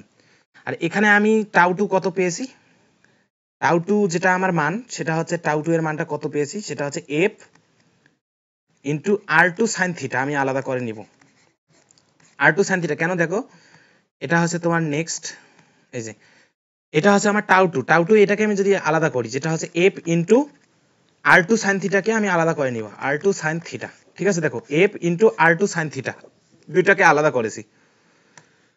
তো দেখো সেই জিনিসটা আবার এখানে শিফট করলাম। এখন আর ওয়ান সাইন থিটা আসলে কি ইন্ডিকেট করে, আর ওয়ান তো হচ্ছে আমার এতটুকু, এই যে এতটুকু হচ্ছে আমার আর ওয়ান। ঠিক আছে, এতটুকু আর ওয়ান, আর টু কতটুকু, আর টু হচ্ছে আমার এই এতটুকু, এতটুকু হচ্ছে আর টু, আর এতটুকু হচ্ছে আমার আর ওয়ান। এখন এখানে যদি আমি সমান্তরাল যেহেতু, তো এখানে একটা 90 ডিগ্রি অ্যাঙ্গেল যদি নেই, এদিক বরাবর মনে করো একটা 90 ডিগ্রি অ্যাঙ্গেল নিব। ঠিক আছে, ঘূর্ণনক্ষে তোমার যে পয়েন্ট আছে, এই সি পয়েন্ট দিয়ে যাতে যায়। ঠিক আছে, সি পয়েন্ট দিয়ে যাবে এরকম একটা মনে করো জিনিস নিব, এই যে এইটা দেখো, এই জিনিসটা নিলাম। এখন দেখো এই যে তোমার অ্যাঙ্গেলটা আছে না, এই অ্যাঙ্গেলটা কিন্তু 90 ডিগ্রি। আমি এমনভাবে জিনিসটা নিছি যাতে এই অ্যাঙ্গেলটা 90 ডিগ্রি হয়, আবার এই অ্যাঙ্গেলটাও তোমার 90 ডিগ্রি হবে। এই অ্যাঙ্গেলটা 90 ডিগ্রি, এই অ্যাঙ্গেলটা 90, এই অ্যাঙ্গেলটা 90। কেন, কারণ তোমার এই জিনিসটা কিন্তু সমান্তরাল, অর্থাৎ এই যে রেখাটা আছে, এই রেখাটা আছে তোমার বলের প্রয়োগ বিন্দুগুলা, আগেই বলেছি যে সমান্তরাল সমান মানের বিপরীতমুখী বল।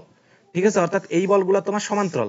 তো সমান্তরাল যদি হয়, এখানে যদি আমি 90 ডিগ্রি অ্যাঙ্গেল করে নেই, ঠিক আছে, এখানে 90 ডিগ্রি অ্যাঙ্গেল নিলে এখানেও কিন্তু 90 ডিগ্রি অ্যাঙ্গেল হবে, কারণ দুইটা সমান্তরাল রেখাকে তোমার যদি ছেদ করা হয়, তাহলে একান্তর কোণগুলো সমান, সেই হিসাবেও দেখতে পারো যে এটা 90 ডিগ্রি হলে এটা 90 ডিগ্রি, তাহলে এটা 90 ডিগ্রি হলে এটাও 90 ডিগ্রি হবে। ঠিক আছে, আর এই রেখাটা তোমার যে সংযোগ রেখাটা, এই রেখাটা কিন্তু তোমার গেছে ঘূর্ণন অক্ষ, এবং তোমার যে বস্তুর প্রতিনিধিত্বকারী যে রেখাটা, সেই রেখা যেখানে ছেদ করে সি বিন্দুতে, সেই পয়েন্টগামী কিন্তু একটা কি রেখা নিছি। এখন তোমরা একটু যাদের হিসাব নিকাশ একটু পটু, তারা এই জিনিসটা দেখতে পাবা, এই জিনিসটা আমার আর ওয়ান আর টু সাইন থিটা। ঠিক আছে, এই জিনিসটা, এই যে এতটুকু হচ্ছে আমার আর টু সাইন থিটা, এই জিনিসটা হচ্ছে আমার আর টু সাইন থিটা, আর এই জিনিসটা এতটুকু হচ্ছে আমার আর ওয়ান সাইন থিটা। কিভাবে কিভাবে এই দুইটা আর টু সাইন থিটা আর ওয়ান সাইন থিটা হয়, এই যে তোমার ত্রিভুজটা, এই ত্রিভুজটা হচ্ছে তোমার সমকোণী ত্রিভুজ, সমকোণী ত্রিভুজের এই কোণটা হচ্ছে 90 ডিগ্রি, আর এটা হচ্ছে আমার আর টু। তাহলে তোমরা ওই সাইন থিটা অ্যাপ্লাই করে দেখতে পারো, যে এই যে তোমার বাহুটা আছে, কারণ এটা তো তোমার থিটা, আচ্ছা এটা থিটা না হোক, আচ্ছা হ্যাঁ এটা থিটা হলে তোমার এটা হচ্ছে 90 ডিগ্রি, এটা হচ্ছে তোমার অতিভুজ, সেটা হচ্ছে R2 সাইন থিটার সূত্র যদি অ্যাপ্লাই করে দেখো, সাইন থিটা হচ্ছে তোমার আসবে কি এই এই এতটুকু পার্ট বাই অতিভুজটা আসবে, সেখান থেকে তোমার এতটুকু পার্ট আসবে R2 সাইন থিটা। তোমরা অ্যাপ্লাই করতে পারো, কারণ আমি ওই যে সিঙ্গেল টর্ক যখন পড়িয়েছি তখন কিন্তু সাইন থিটা দ্বারা বের করলাম, ঠিক আছে।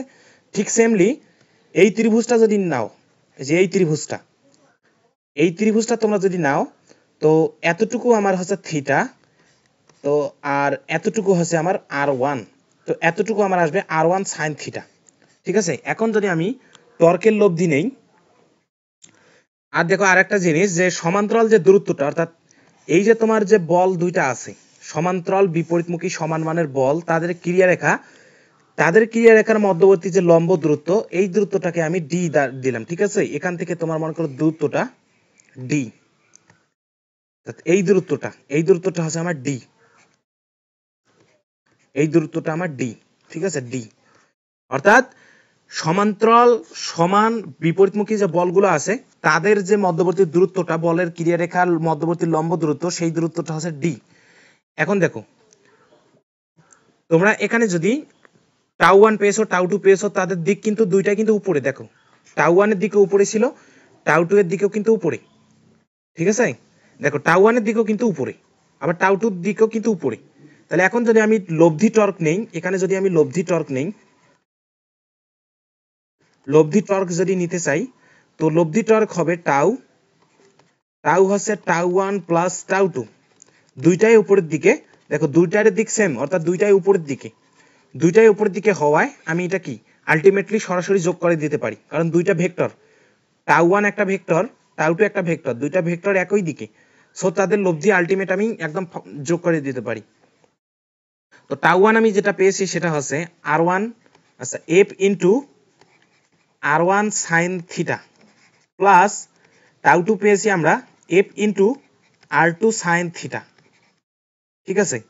কারণ এফ আমি যদি কমন নিই, তাহলে এখানে লিখতে পারি R1 sine theta plus R2 sine theta, ঠিক আছে।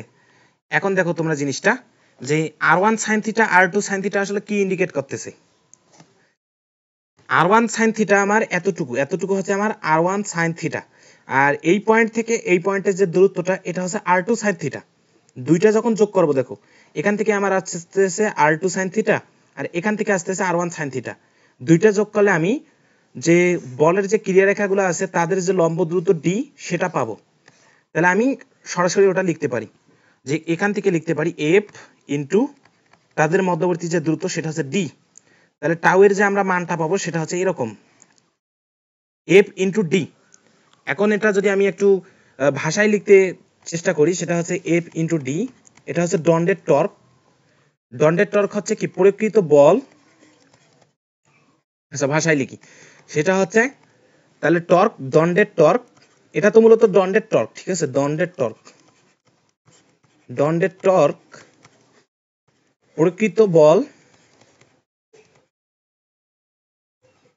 প্রকৃত বল ইন্টু কি বলদ্বয়ের মধ্যবর্তী লম্ব দূরত্ব, বলদ্বয়ের ক্রিয়ারেখার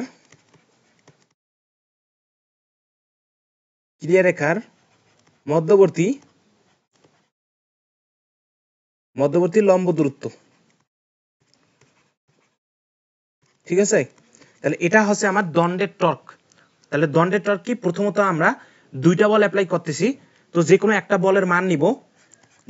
বলের মান এবং বলদ্বয়ের যে দুইটা বল যে প্রয়োগ করতেছি তাদের যে ক্রিয়ারেখা আছে, ক্রিয়ারেখার মধ্যবর্তী লম্ব দূরত্ব ডি সেটা নিব, তাহলে আমরা দণ্ডের টর্কের মানটা পাবো, ঠিক আছে। অর্থাৎ এই টর্কটা মূলত হচ্ছে দুইটা টর্কের লব্ধি, ঠিক আছে, দুইটি টর্কের লব্ধি। তাহলে এখন দেখো তো বলগুলার লব্ধি কত, বলগুলার লব্ধি 0, ঠিক আছে। আমি কেন প্রথমে এই কথা বলছিলাম যে বলের লব্ধি 0, দুইটা বল বিপরীতমুখে ক্রিয়া করতেছে, তাদের লব্ধি নরমালি 0ই আসবে, কিন্তু তাদের মধ্যবর্তী যে টর্ক ক্রিয়া করতেছে সেই টর্কের লব্ধি কিন্তু 0 না, ঠিক আছে, টর্কের কিন্তু লব্ধি 0 না। এই যে এটা হচ্ছে আমার টর্কের লব্ধি, কিন্তু তোমার যে বল ছিল বলগুলা বিপরীতমুখী হয় তাদের লব্ধি 0 এসেছে, কিন্তু টর্কের লব্ধি 0 আসেনি। এটা হচ্ছে আমার কি আলটিমেট রেজাল্ট। এখন আমি নেক্সট একটা জিনিসে যাব, সেটা হচ্ছে তোমার টর্কের সাথে কিসের সম্পর্ক নিব। দেখো টর্ক কিসের সম্পর্কগুলো আমি নির্ণয় করব। টর্ক তোমার, তারপর জড়তার ভ্রামক ও কৌণিক ত্বরণের মধ্যে সম্পর্ক। ঠিক আছে, কৌণিক ত্বরণের মধ্যবর্তী সম্পর্ক।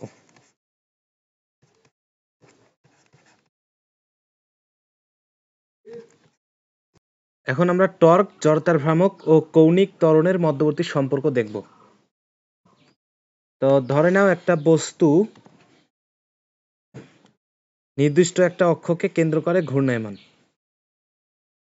এরকম একটা বস্তু, এই যে একটা অক্ষ, এই অক্ষকে কেন্দ্র করে ঘুরতেছে। ঠিক আছে, এই দিক বরাবর মনে করো ঘুরতেছে। তো এর প্রতিটা পয়েন্ট আছে, এর অনেকগুলো পয়েন্ট আছে। প্রতিটা পয়েন্টকে ধরে নিলাম এটা হচ্ছে আমার M1, এখানে একটা পয়েন্ট নেই, সেটা হলো মনে করো M2। এরকম মনে করো অসংখ্য পয়েন্ট আছে। এখানে একটা পয়েন্ট ধরো M3, এরকম অসংখ্য পয়েন্ট আছে। তো এই পয়েন্টগুলা প্রতিটা তোমার এই বস্তুর সাথে ওমেগা ধরো কৌণিক বেগ নিয়ে ঘুরতেছে। তো ওমেগা না, ধরো নির্দিষ্ট একটা বেগ বা বেগের পরিবর্তন হোক, এভাবে ঘুরতেছে। আর M1 বস্তুটা এই ঘূর্ণন অক্ষ থেকে তোমার R1 দূরত্বে অবস্থিত। এই যে তাদের যে দূরত্ব, M1 এর জন্য R1, M2 এর জন্য R2, M3 এর জন্য হচ্ছে R3।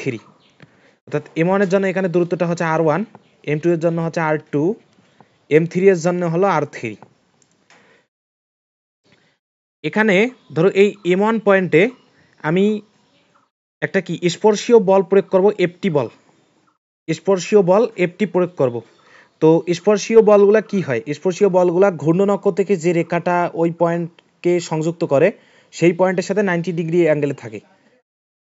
তাহলে এটা আমার স্পর্শীয় বল, যে এই বলটা আমার স্পর্শীয় বল। ঠিক আছে, এটা হচ্ছে আমার মনে করো FT1 দিই এটা। আর এই পয়েন্টে মনে করো আর একটা স্পর্শীয় বল প্রয়োগ করতেছি। এই পয়েন্টে মনে করো আর একটা স্পর্শীয় বল প্রয়োগ করব। এই পয়েন্টে মনে করো আমি বল প্রয়োগ করতেছি FT2। ঠিক আছে, আবার এই পয়েন্টে মনে করো তোমার আর একটা স্পর্শীয় বল প্রয়োগ করতেছি। এই জায়গায় মনে করো FT3। ঠিক আছে, স্পর্শীয় বল প্রয়োগ করতেছি। তো প্রতিটা পয়েন্টে আমি একটা করে স্পর্শীয় বল প্রয়োগ করতেছি। এখন এই জায়গায় যদি আমি টাউ নির্ণয় করতে চাই, আর স্পর্শীয় বল বলতে এখানে তোমার এই যে অ্যাঙ্গেলটা আছে, এই অ্যাঙ্গেলটা কিন্তু 90 ডিগ্রি। কারণ স্পর্শীয় বল বলতেই বোঝানো হয় যে আসলে তোমার যে বলের যে প্রয়োগ বিন্দু এবং তার যে পয়েন্টে তুমি বল প্রয়োগ করতেছো, সেই পয়েন্টের যে ব্যাসার্ধ ভেক্টর আছে, তাদের মধ্যবর্তী কোণ কিন্তু 90 ডিগ্রি অ্যাঙ্গেলে থাকবে। অর্থাৎ এখানে তোমার কোণটা 90 ডিগ্রি, এবার এখানে আমার কোণটা কিন্তু 90 ডিগ্রি। ঠিক আছে, এখন আমি যদি টাউ ওয়ান যদি বের করি, টাউ ওয়ান দেখো, টাউ ওয়ান এখানে যদি তোমার টাউ ওয়ান, তো R1F T1। ঠিক আছে, R1F T1। আর সাইন 90 ডিগ্রি মান, এই কারণে তোমার আর RF সাইন থিটা আসতেছে না। যদি এখানে তোমার সাইন 90 লেখো, তো আলটিমেটলি এখানে তোমার 1 আসতেছে। তো এটা না লিখলেও হবে। টাউ টু কি আসবে? টাউ টু তোমার আসবে R2F T2। ঠিক আছে, আবার টাউ থ্রি কি আসবে? R3F T3। এভাবে তোমার n সংখ্যক যদি হয়, তো টাউ n আসবে তোমার RNF TN। ঠিক আছে, এখন প্রতিটা যদি আমি টাউগুলা যদি টোটালটা নিতে চাই, অর্থাৎ আলটিমেট যেটা আমার লব্ধি টর্ক টাউ যদি হয়, তো tau 1 plus tau 2 plus tau 3, এভাবে তোমার কি একদম আলটিমেট যেটা থাকতেছে টাউ এন পর্যন্ত থাকবে লব্ধিটা। আর প্রতিটার লব্ধি কিন্তু দেখো, আর ভেক্টরটা এখানে ঘূর্ণন অক্ষ থেকে প্রয়োগ বিন্দুর দিকে। ঠিক আছে, এই দিক বরাবর। আর বল প্রয়োগ করতেছে এই দিক বরাবর। তাদের ক্রস গুণফল কিন্তু উপরের দিকে টাউ আসতেছে। প্রতিটা পয়েন্টে কিন্তু টাউ উপরের দিকে আসবে। ঠিক আছে, এই পয়েন্টটা যদি আমি চিন্তা করি, এখানে তোমার ভেক্টরটা এই দিক, ব্যাসার্ধ ভেক্টর, বলের প্রয়োগ বিন্দু হচ্ছে এই দিক। তো আর ক্রস এফ আলটিমেটলি উপরের দিকে কিন্তু লব্ধি আসবে। অর্থাৎ টর্ক আসবে উপরের দিকে। আবার এই পয়েন্টে কিন্তু তোমার ক্রস গুণফল করে টর্কটা উপরের দিকেই পাবো।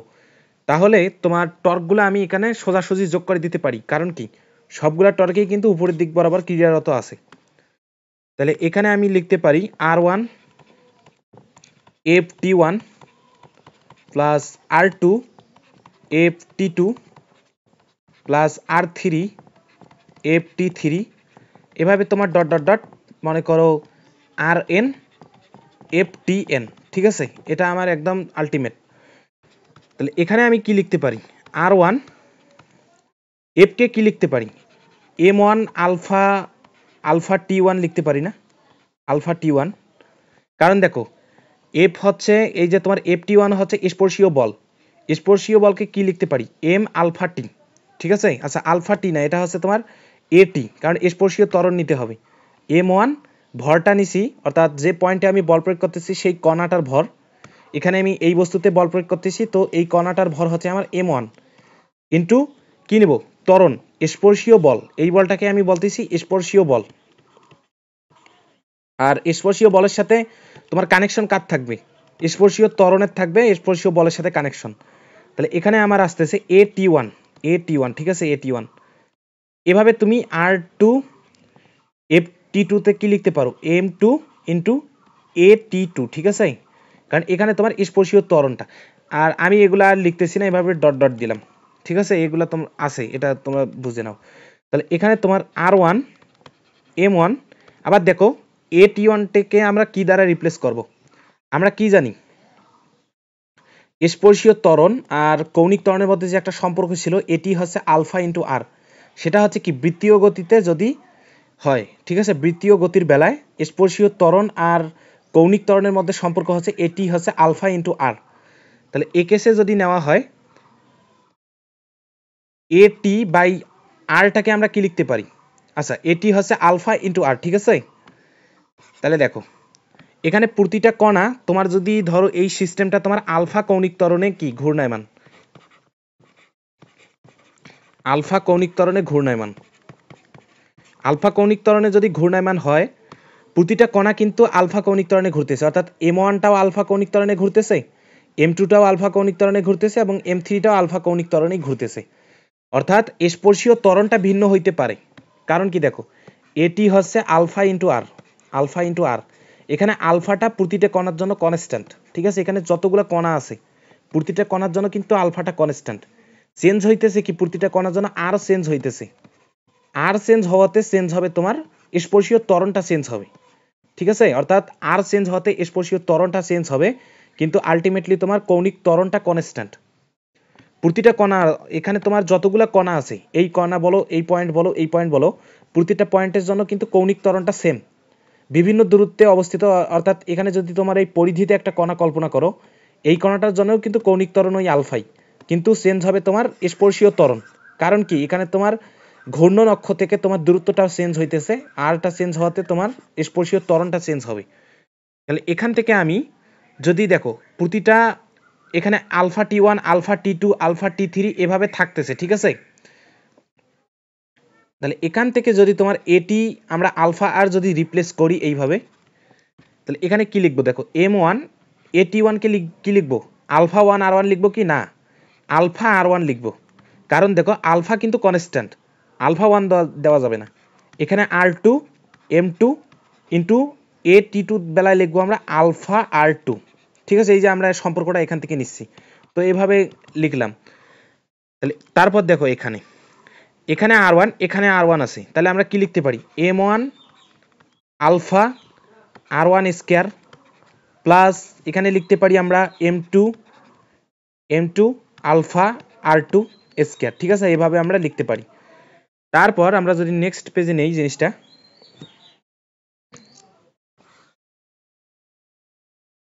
দেখো এই জিনিসটা একটু নেক্সট পেজে নেই।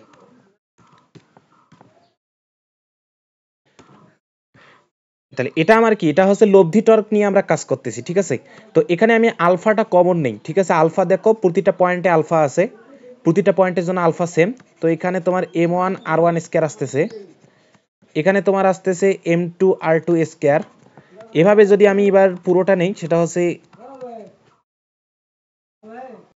তাহলে দেখো এখানে আমি m1 r1 স্কয়ার নিলাম, তো আলফা আর এই জিনিসটা হচ্ছে কি, এই জিনিসটা হচ্ছে আমার জড়তার ভ্রামক, ঠিক আছে। এখানে হচ্ছে m n r n square, ঠিক আছে। এখানে তোমার 1 থেকে শুরু, এখানে আসতেছে তোমার একদম n পর্যন্ত। আচ্ছা m i r i square, m i r i square, i এর মান এখানে তোমার কি 1 থেকে n পর্যন্ত, ঠিক আছে। আর এই পুরো টার্মটাকে আমরা কি বলি, এই পুরো টার্মটা হচ্ছে আমার জড়তার ভ্রামক, এই পুরো টার্মটা হচ্ছে জড়তার ভ্রামক। তাহলে এখান থেকে আমরা লিখতে পারি i, জড়তার ভ্রামক i, তাহলে যে টোটাল টর্ক যেটা সেটা হচ্ছে কি i আলফা, ঠিক আছে, i আলফা। তাহলে এটা হচ্ছে আমার টোটাল টর্ক, কোন কেসে, এটা হচ্ছে তোমার বৃত্তীয় গতির বেলায়, বৃত্তীয় গতিতে। তাহলে টর্কটা হচ্ছে i আলফা। তাহলে আমরা টর্কের ব্যাপার স্যাপার প্রায় শেষ করে ফেলেছি, এবার আমরা কয়েকটা ম্যাথ দেখব। তাহলে আশা করি তোমরা জিনিসটা বুঝো। এটা হচ্ছে কি তোমার স্পর্শীয় যে বলটা সেটা হচ্ছে তোমার সবসময় 90 ডিগ্রিতে থাকবে। কোনো একটা পয়েন্টে যদি স্পর্শীয় বল আমরা নেই, ওই পয়েন্টে স্পর্শীয় বল হবে তোমার যে ঘূর্ণন এক্সিস থেকে ওই পয়েন্টের দূরত্বের সাথে 90 ডিগ্রি অ্যাঙ্গেলে থাকতেছে, ঠিক আছে। এখন যদি আমরা একটা ম্যাথ করি,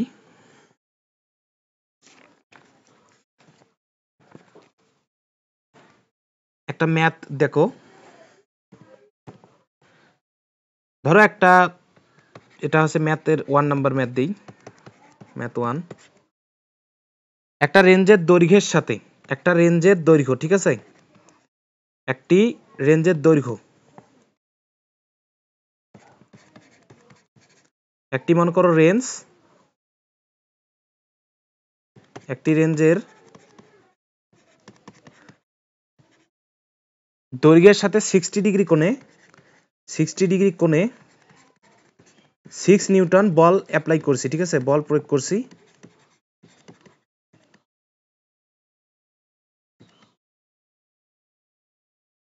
প্রয়োগ করলে টর্কের মান দেওয়া আছে, সেটা হচ্ছে 1.6 নিউটন মিটার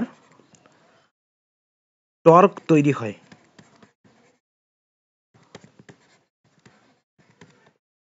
ঠিক আছে। তাহলে রেঞ্জের দৈর্ঘ্য কত আমাদের চাইছে, রেঞ্জের দৈর্ঘ্য কত, রেঞ্জের দৈর্ঘ্য কত, রেঞ্জের দৈর্ঘ্য কত,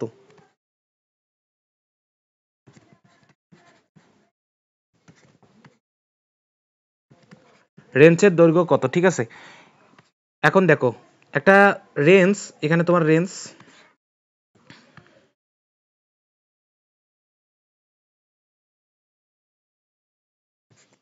একটা রেঞ্জের দৈর্ঘ্যের সাথে 60 ডিগ্রি কোণে আমি বল প্রয়োগ করতেছি, 6 নিউটন বল, একটা টর্ক তৈরি হয়, রেঞ্জের দৈর্ঘ্য কত। ধরো এই জায়গায় আমার রেঞ্জটা আছে, এইভাবে আমার রেঞ্জটা আছে, এই জায়গায় এইভাবে রেঞ্জটা আছে। তো এই রেঞ্জের দৈর্ঘ্যের সাথে আমি 60 নিউটন বল প্রয়োগ করতেছি, রেঞ্জের একদম শেষ মাথায় কিন্তু বল প্রয়োগ করতেছি। যেহেতু বলছে 60 ডিগ্রি কোণে 6 নিউটন বল প্রয়োগ করা হয়েছে, এখন বিভিন্ন পয়েন্টে আমি বল প্রয়োগ করতে পারি, এই পয়েন্টে প্রয়োগ করতে পারি, আবার এখানেও প্রয়োগ করতে পারি। যেহেতু নির্দিষ্ট কোনো বলা হয় না এবং আমাদের কোশ্চেনে যেটা চাইছে সেটা হলো রেঞ্জের দৈর্ঘ্য, তাহলে আমরা ধরে নিব যে একদম শেষ মাথায় বল প্রয়োগ করছি। তো আমার বল প্রয়োগের দিক হচ্ছে তোমার এরকম, এইভাবে আমি বল প্রয়োগ করতেছি, রেঞ্জের দৈর্ঘ্যের সাথে আমার কোনটা হচ্ছে 60 ডিগ্রি কোণে বল প্রয়োগ করতেছি। আর ঘুরবে কোথায়, যে এক্সিসকে কেন্দ্র করে রেঞ্জটা ঘুরবে ওটা আসলে এইখানে এক্সিসটা হবে, ঠিক আছে, এই এক্সিসের সাপেক্ষে ঘুরবে, এই দিক বরাবর ঘুরবে। তো এখানে যদি তোমার ঘুরে, এটা আমার দৈর্ঘ্যটা আমি ধরে নিলাম, এটা হচ্ছে আমার আর, কারণ কি এটা হচ্ছে কি আর হবে, কারণ তোমার এটা হচ্ছে আমার বলের প্রয়োগ বিন্দু, আর এটা হচ্ছে ঘূর্ণন অক্ষ, ঘূর্ণন অক্ষ থেকে বলের প্রয়োগ বিন্দুর দূরত্বটা কিন্তু আর। আর ভেক্টরটা যদি নেই, ভেক্টরটা হচ্ছে এই দিক বরাবর, এই যে এইখানে হচ্ছে আমার ভেক্টরের দিকটা। এখন এখানে হচ্ছে আমার এফ, এপের শীর্ষবিন্দু এখানে, আর এটারও শীর্ষবিন্দু এখানে, শীর্ষবিন্দুর নিলেও হবে, আবার যদি আমরা পাদবিন্দু নিতে চাই তাহলে এটা বর্ধিত করে দিব। কিরকম, এরকম যদি একটু বর্ধিত করি,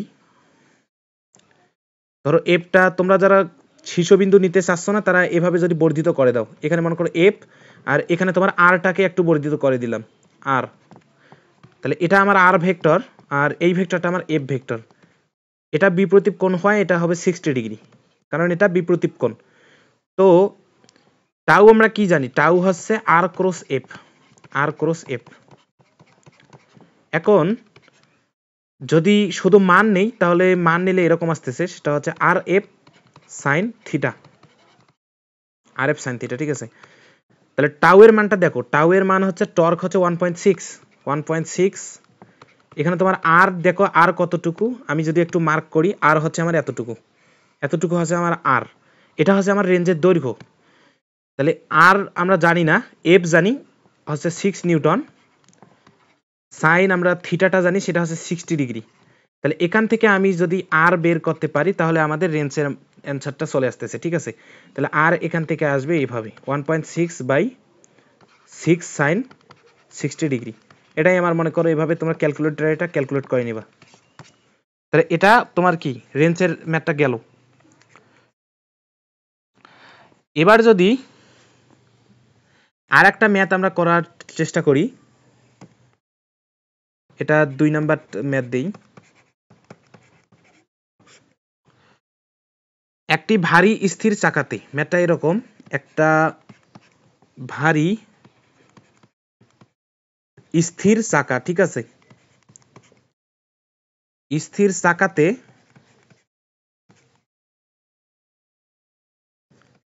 1560 নিউটন মিটার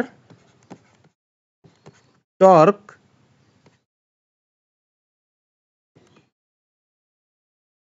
প্রয়োগ করে 0.73 রেডিয়ান পার সেকেন্ড কৌণিক বেগ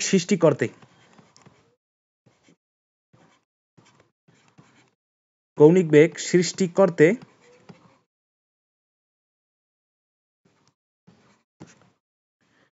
কত সময় লাগবে, ঠিক আছে, কত সময় লাগবে।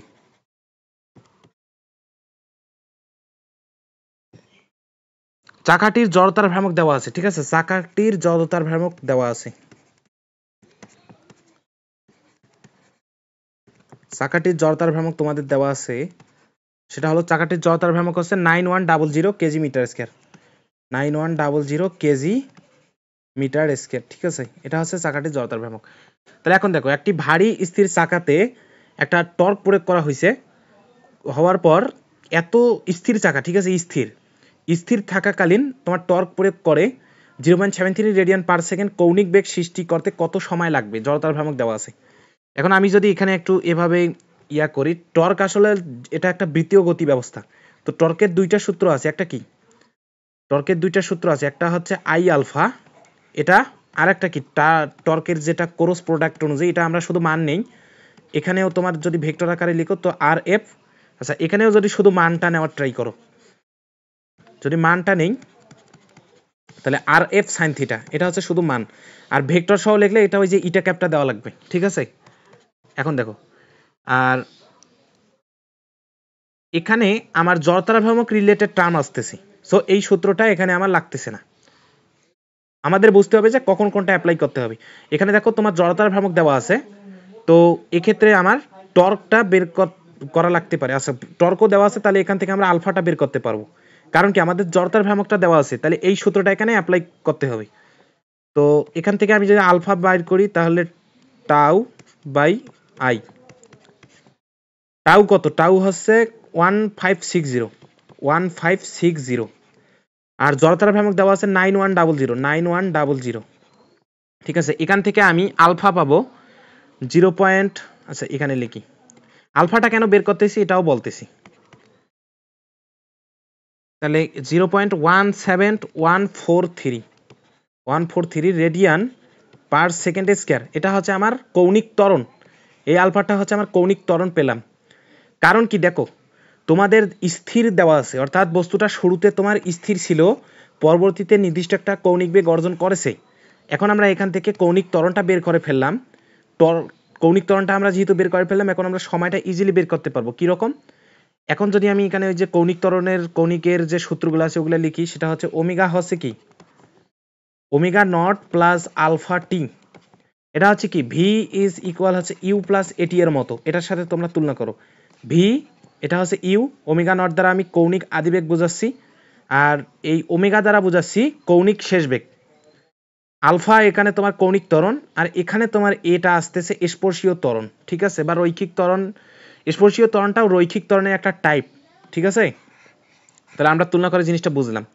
তাহলে এখন দেখো ওমেগা কত, ওমেগা হচ্ছে তোমার 0.73, এটা হচ্ছে তোমার শেষ, অর্থাৎ শেষে এই কৌণিক বেগটা অর্জন করেছে। আর ওমেগা নট কত ছিল, স্থির ছিল, দেখো ভারী স্থির চাকাতে, তো ওমেগা নট হচ্ছে 0, প্লাস আলফা আমরা বের করেছি 0.17143 ইন্টু সময় টি। তাহলে এখান থেকে আমরা টি বের করে ক্যালকুলেট করে যেটা পাবো সেটা হলো 4.26 সেকেন্ড, এটা আমরা পাবো, ঠিক আছে। তাহলে এভাবে আমরা হিসাব নিকাশ করতে পারি। তারপর আর একটু অ্যাডভান্স আমরা জাম্প করব, এখন একটু অ্যাডভান্স টাইপ, আমি অ্যাডভান্স 2টা ম্যাথ করাবো। এটা হচ্ছে তোমার অ্যাডভান্সের একটা 2টা ম্যাথ করাচ্ছি, দেখো। তাহলে এখানে তোমার এটা ম্যাথ 3,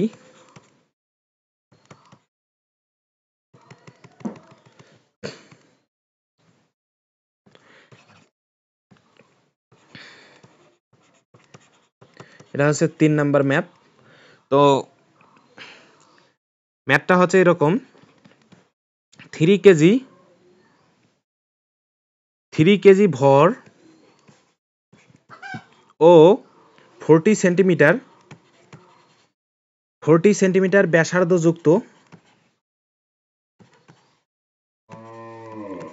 ব্যাসার্ধযুক্ত একটি ফাঁপা সিলিন্ডার,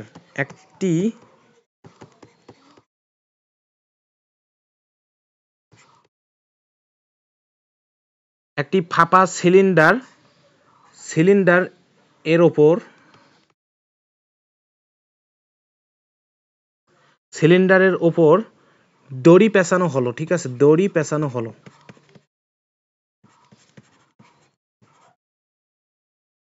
পেঁচানো হলো। এরপর যদি দড়িতে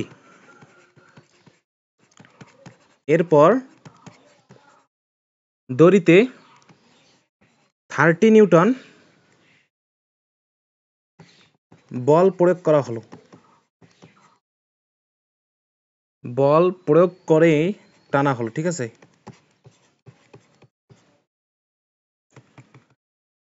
বল প্রয়োগ করে টানা হলো।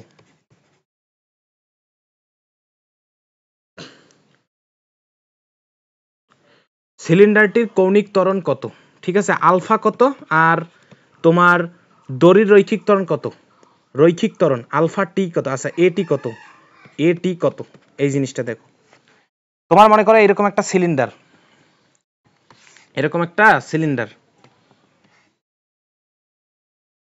এরকম একটা মনে করো সিলিন্ডার আছে।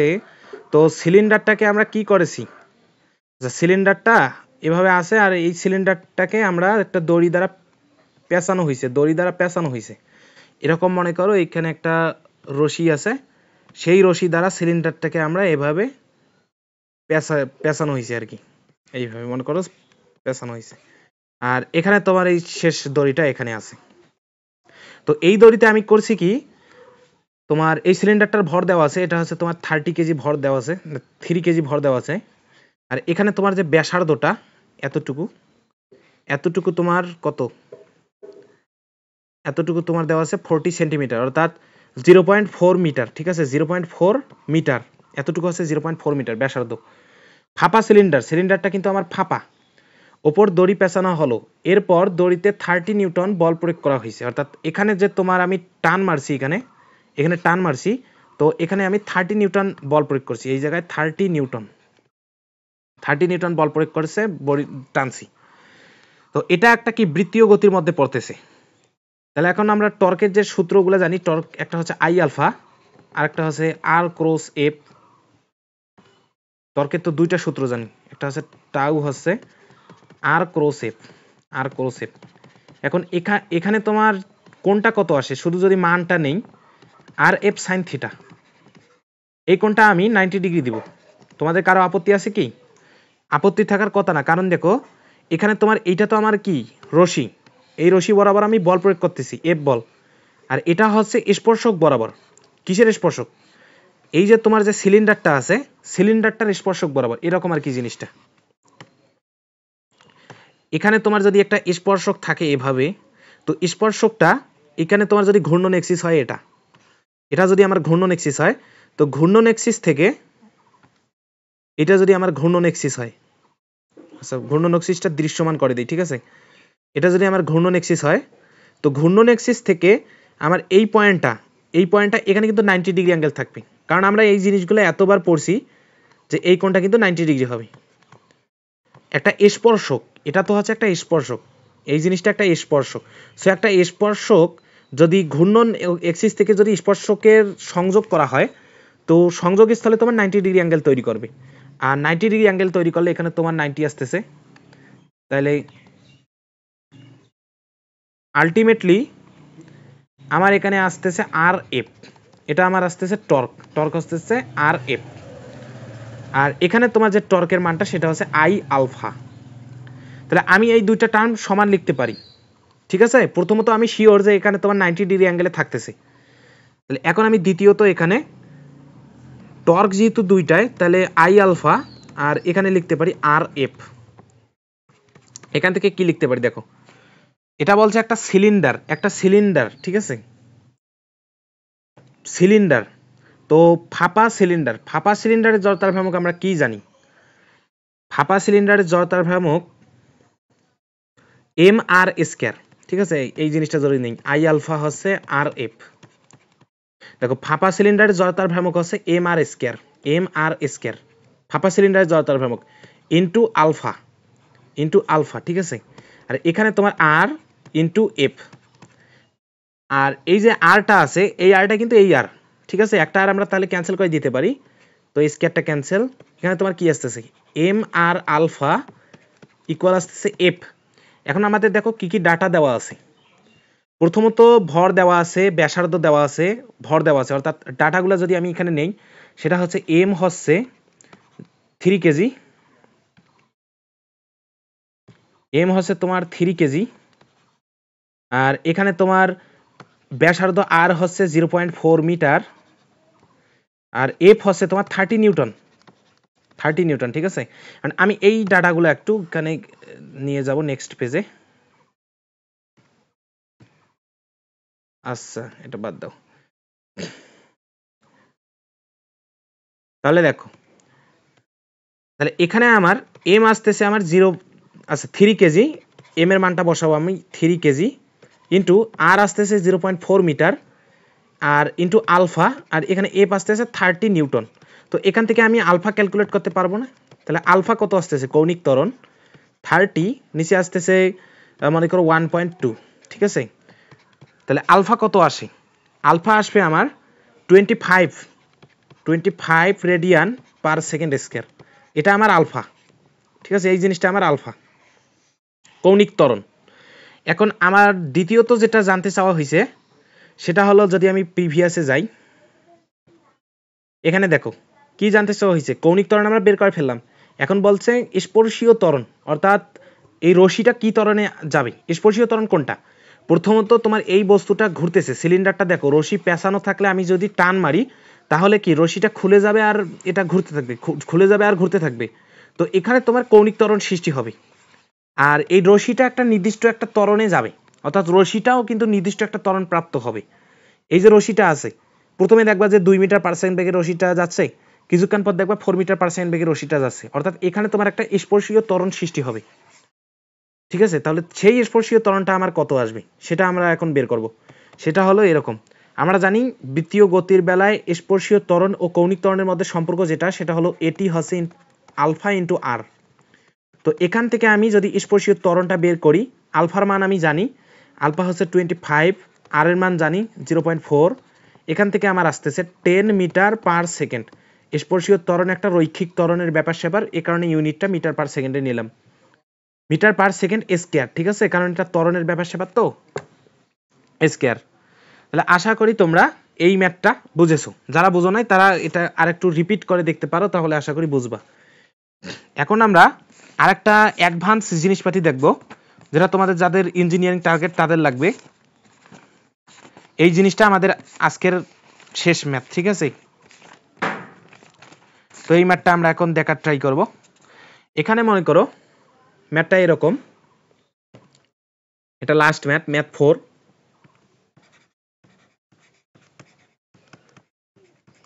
এটা হচ্ছে 4 নাম্বার ম্যাথ। তো এরকম একটা জিনিস যে কি একটা প্রুফ টাইপ, ঠিক আছে, একটা প্রুফ টাইপ। মনে করো এরকম একটা বস্তু, ম্যাথটা কি আমি বোঝাচ্ছি তার আগে তোমরা এই জিনিসটা বুঝো। এটা কিন্তু খুবই স্পেশাল, তো এটা তোমরা একটু ভালো করে ডিপলি থিঙ্ক করবা।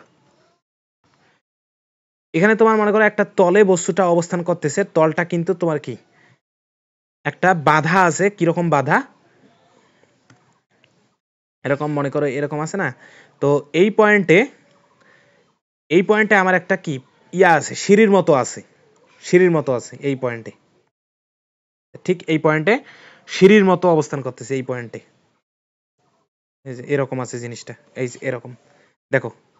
আশা করি তোমরা জিনিসটা বুঝছো। একটু কল্পনা করো যে এইটা হচ্ছে আমার একটা সিঁড়ি, এই যে এইটা হচ্ছে আমার সিঁড়ি। তো সিঁড়িতে এরকম ভাবে তোমার একটা খাস কাটা অবস্থান করতেছে। তো এই বস্তুটা, এটা মনে করো তোমার যে বস্তুটা যেহেতু ঘুরবে, এটা একটা বৃত্তাকার চাকতি কল্পনা করতে পারো। কি এটা? বৃত্তাকার একটা চাকতি। তো তার কেন্দ্র হচ্ছে এই পয়েন্টটা, এই পয়েন্টটা হচ্ছে আমার কেন্দ্র, ঠিক আছে, এই পয়েন্টটা কেন্দ্র। তো এই চাকতিটার ভর হচ্ছে আমার এম ভর, এম ভরের চাকতি, এম ভরের চাকতি। আচ্ছা, এম ভর না দিয়ে এটা আমরা ডাইরেক্ট ওজনটা নেই। ধরো এই চাকতিটার ওজন হচ্ছে ডাব্লিউ, ডাব্লিউ ওজনের চাকতি, ঠিক আছে। এখানে আমি যদি নেই ডাব্লিউ ওজনের চাকতি, এটার ব্যাসার্ধ যদি নেওয়া হয়, এর ব্যাসার্ধটুকু হচ্ছে আর, ঠিক আছে, এর ব্যাসার্ধ হচ্ছে আর। এখান থেকে এই দূরত্বটা তোমার আর, জি এই ব্যাসার্ধ তোমার আর, ঠিক আছে, এটুকু হচ্ছে আর, ব্যাসার্ধ আর। তাহলে আর ব্যাসার্ধের তোমার ডাব্লিউ ওজনের, এই ডাব্লিউ হচ্ছে তোমার ওজন, আর ব্যাসার্ধের ডাব্লিউ ওজনের একটা চাকতি এইচ উচ্চতা, এই যে তোমার উচ্চতাটা আছে, এই উচ্চতাটা হচ্ছে আমার এইচ, এইচ উচ্চতা। এইচ উচ্চতার বাধা অতিক্রম করতে হবে। তো এর মনে করো এই যে কেন্দ্রের যে পয়েন্টটা আছে, কেন্দ্র বরাবর আমি এফ বলে টানতেছি, অর্থাৎ এই দিক বরাবর আমি এফ বলে টানতেছি। কি বলে টানতেছি?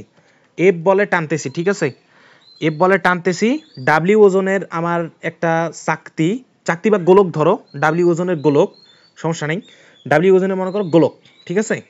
আর ব্যাসার্ধ, ব্যাসার্ধটা হচ্ছে তোমার আর। তো কেন্দ্র থেকে আমি এফ বলে টানতেছি, টানে আমার কথা হচ্ছে যে মিনিমাম, এরকম ম্যাথটা এরকম যে মিনিমাম ফোর্স, অর্থাৎ মিনিমাম ফোর্স বলতে এখানে আমি এফটাই বুঝাচ্ছি। মিনিমাম ফোর্স, মিনিমাম এফ, শুধু চাকতিটা উঠবে, উঠবে বলতে এখানে তোমার মনে করো এই জাস্ট উঠবে, টুম করে জাস্ট উঠবে, ঠিক আছে। এই মিনিমাম ফোর্সটা দেওয়ার জন্য, বা তোমরা যদি চাও যে না উঠা পর্যন্ত ধরে রাখবা, জাস্ট যে হালকা একটু ধরে রাখবা, এই যে বাধাটা আছে এই বাধাটা হালকা একটু অতিক্রম করবা, বা অতিক্রম করার যে মুহূর্তটা আসবে সেই মুহূর্তটা তৈরি করার জন্য আমার কতটুকু বল লাগবে, ঠিক আছে। সেই বলটা আসবে আমার ডাব্লিউ, প্রমাণটা এরকম, W root over h into 2r minus h by r minus. তো এখানে আমি এফ বল প্রয়োগ করতেছি কোন দিক বরাবর? এই পয়েন্ট থেকে ডান দিকে এফ বল প্রয়োগ করতেছি। আর এর তো ডাব্লিউ কোন দিকে ক্রিয়া করবে? এর ডাব্লিউ ক্রিয়া করবে খাড়া নিচের দিকে, এই দিক বরাবর ডাব্লিউ ক্রিয়া করতেছে, এইখানে ডাব্লিউ ক্রিয়া করতেছে, ঠিক আছে। ডাব্লিউ ওজনটা ক্রিয়া করতেছে নিচের দিকে, আর এফটা ক্রিয়া করতেছে উপরের দিকে। এখন তোমরা জিনিসটা দেখো যে এখানে তোমার দুইটা টর্ক সৃষ্টি হবে। প্রথমত এখানে আমি বলের লব্ধি নিব না, কেন? কারণ এটা হচ্ছে তোমার একটা গোলক, এ ঘুরে উঠবে, ঠিক আছে। এই বাধাটা যে এ অতিক্রম করবে, অতিক্রম করার জন্য এই গোলকটাকে এভাবে ঘুরতে হবে, ঘুরে উঠতে হবে। তো যখন বস্তুটা ঘুরবে তখন আসলে এখানে টর্ক সৃষ্টি হবে। টর্ক সৃষ্টি হওয়ার কারণে তোমার এখানে আমি টর্কের লব্ধি নিয়ে কাজ করব। এখানে কিন্তু রৈখিক ব্যাপার স্যাপার নাই, এখানে আমার আসতেছে এগুলো কৌণিক ব্যাপার স্যাপার বা বৃত্তীয় ব্যাপার স্যাপারগুলো আসতেছে। তো এক্ষেত্রে আমার টর্ক কয়টা সৃষ্টি হবে, টর্ক কতগুলো সৃষ্টি হবে সেটা দেখতে হবে। প্রথমত দেখো এখানে এফ বলে আমি টানতেছি, আর ডাব্লিউ ওজন নিচের দিকে ক্রিয়া করতেছি, তাহলে দুইটা বলের জন্য দুইটা টর্ক তৈরি হবে, অর্থাৎ এফ বলের জন্য একটা টর্ক তৈরি হবে, আর ডাব্লিউ ওজনের জন্য আরেকটা টর্ক তৈরি হবে। আর দুইটা টর্ক যদি সমান হয়, দেখো দুইটা টর্ক যদি সমান হয়, ঠিক তখনই তো আমি জিনিসটা মনে করো তোলার উপক্রম করব বা উঠবে জিনিসটা। ঠিক আছে, এই বাধাটা অতিক্রম করার জন্য এই ডাব্লিউ ওজনের জন্য যে টর্ক তৈরি হবে, জিনিসটা দেখো, কোনো একটা বস্তু মাটি থেকে অর্থাৎ ভূমি থেকে উপরে ওঠানোর জন্য আমরা কি করি, অভিকর্ষজ বল যে বলে টানে, ঠিক সেই পরিমাণ বলে আমরা কি বস্তুটাকে উপর দিকে টান মারি। ঠিক সেমলি এই ডাব্লিউ ওজনের জন্য বস্তুটার উপর যে টর্ক সৃষ্টি হইতেছে, ঠিক সেই পরিমাণ টর্ক যদি আমরা প্রকৃত আমি যে বলটা প্রয়োগ করতেছি সেটা হলো এফ, এই এফ বল কর্তৃক যদি নতুন কোনো টর্ক সৃষ্টি করে সেই পরিমাণ টর্ক যদি উৎপন্ন করতে পারি, তাহলে আমার আলটিমেট রেজাল্ট কিন্তু 0 আসলে তখন কি হবে, জিনিসটা আর কি তোমার প্রশমিত হয়ে বস্তুটা ওঠার উপক্রম হবে, বা ওই ঠিক মুহূর্তটা আমরা কি অবস্থান করতে পারবো। তাহলে এখন দেখো জিনিসটা, টর্ক আসলে কি, টর্ক তো আমরা টর্কের যে একটা ফর্মুলা, সুন্দর ফর্মুলা শিখলাম, সেটা এরকম না যে টর্ক হচ্ছে বল গুণন ঘূর্ণন অক্ষ থেকে বলের প্রয়োগ বিন্দুর দূরত্ব, ঘূর্ণন অক্ষ থেকে বলের প্রয়োগ বিন্দুর দূরত্ব, বলের প্রয়োগ বিন্দুর দূরত্ব।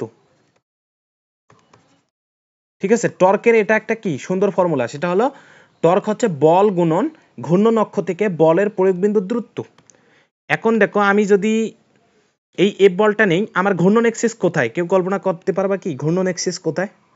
ঘূর্ণন এক্সিস অনেকেই বলবা তোমরা ঘূর্ণন এক্সিস হচ্ছে এটা, কিন্তু আসলে না, এটার ঘূর্ণন এক্সিস হচ্ছে এই পয়েন্টটা, এই পয়েন্টটা হচ্ছে আমার ঘূর্ণন এক্সিস। কারণ কি দেখো জিনিসটা, এই এক্সিসকে চিন্তা করেই কিন্তু জিনিসটা ঘুরতেছে, এটা কিন্তু শিফট হবে। প্রথমত ঘূর্ণন এক্সিস কিন্তু শিফট হয় না, ঘূর্ণন এক্সিস স্থির থাকে, একটা নির্দিষ্ট পয়েন্টে ঘূর্ণন এক্সিস স্থির থাকবে। কিন্তু এই পয়েন্টে যদি তোমরা ঘূর্ণন এক্সিস চিন্তা করো, এই পুরো বস্তুটা কিন্তু দেখো ঘুরে উপরে উঠবে, তো এই জিনিসটা কিন্তু শিফট হবে, এখানে স্থির থাকতেছে না, এই পয়েন্টটা কিছুক্ষণ পর দেখবা এখানে আসতেছে, বা যখন বস্তুটা এই পুরো গোলকটা যখন এখানে অবস্থান করবে, তখন এই পয়েন্টটা তোমার এখানে অবস্থান করতেছে, অর্থাৎ এই পয়েন্টটা তোমার শিফট করতেছে। সো এটা ঘূর্ণন এক্সিস হতে পারে না এই টর্কের ক্ষেত্রে, এটা ওর নিজের একটা ঘূর্ণন এক্সিস হইতে পারে, অর্থাৎ এই যে বস্তুটা আছে এই বস্তুটার নিজের একটা ঘূর্ণন এক্সিস ওটা, কিন্তু ওটা কিন্তু আলটিমেটলি আমার টর্কের কারণে যে ঘূর্ণন এক্সিসটা দরকার সেটা কিন্তু ঘূর্ণন এক্সিস না। তাহলে এই কেসে আমার ঘূর্ণন এক্সিস হচ্ছে এটা হবে আমার ঘূর্ণন এক্সিস, এই জিনিসটা আমার ঘূর্ণন এক্সিস হবে, এই যে এই জিনিসটা আমার ঘূর্ণন এক্সিস। কারণটা দেখো, এটা আমার ঘূর্ণন এক্সিস কেন, কারণ এই পয়েন্টকে কেন্দ্র করে কিন্তু জিনিসটা ঘুরতেছে, এই পয়েন্টকেই কেন্দ্র করে জিনিসটা এই পুরো সিস্টেমটা এভাবে ঘুরে ঘুরে উঠবে, এই পয়েন্টকে কেন্দ্র করেই ঘুরবে উঠবে, তাহলে এটা আমার ঘূর্ণন এক্সিস। ঠিক আছে, আশা করি তোমরা ঘূর্ণন এক্সিসটা ধরতে পারছো। তাহলে এখন আমি যদি এফ বলের জন্য টর্ক নির্ণয় করি, এফ বলের জন্য টর্ক, এফের জন্য টর্ক যদি নির্ণয় করি, তো প্রথমত টর্ক এটাকে যদি আমি টাউ 1 দ্বারা টাউ এফ দেই, অর্থাৎ এফ বলের জন্য টর্ক টাউ এফ,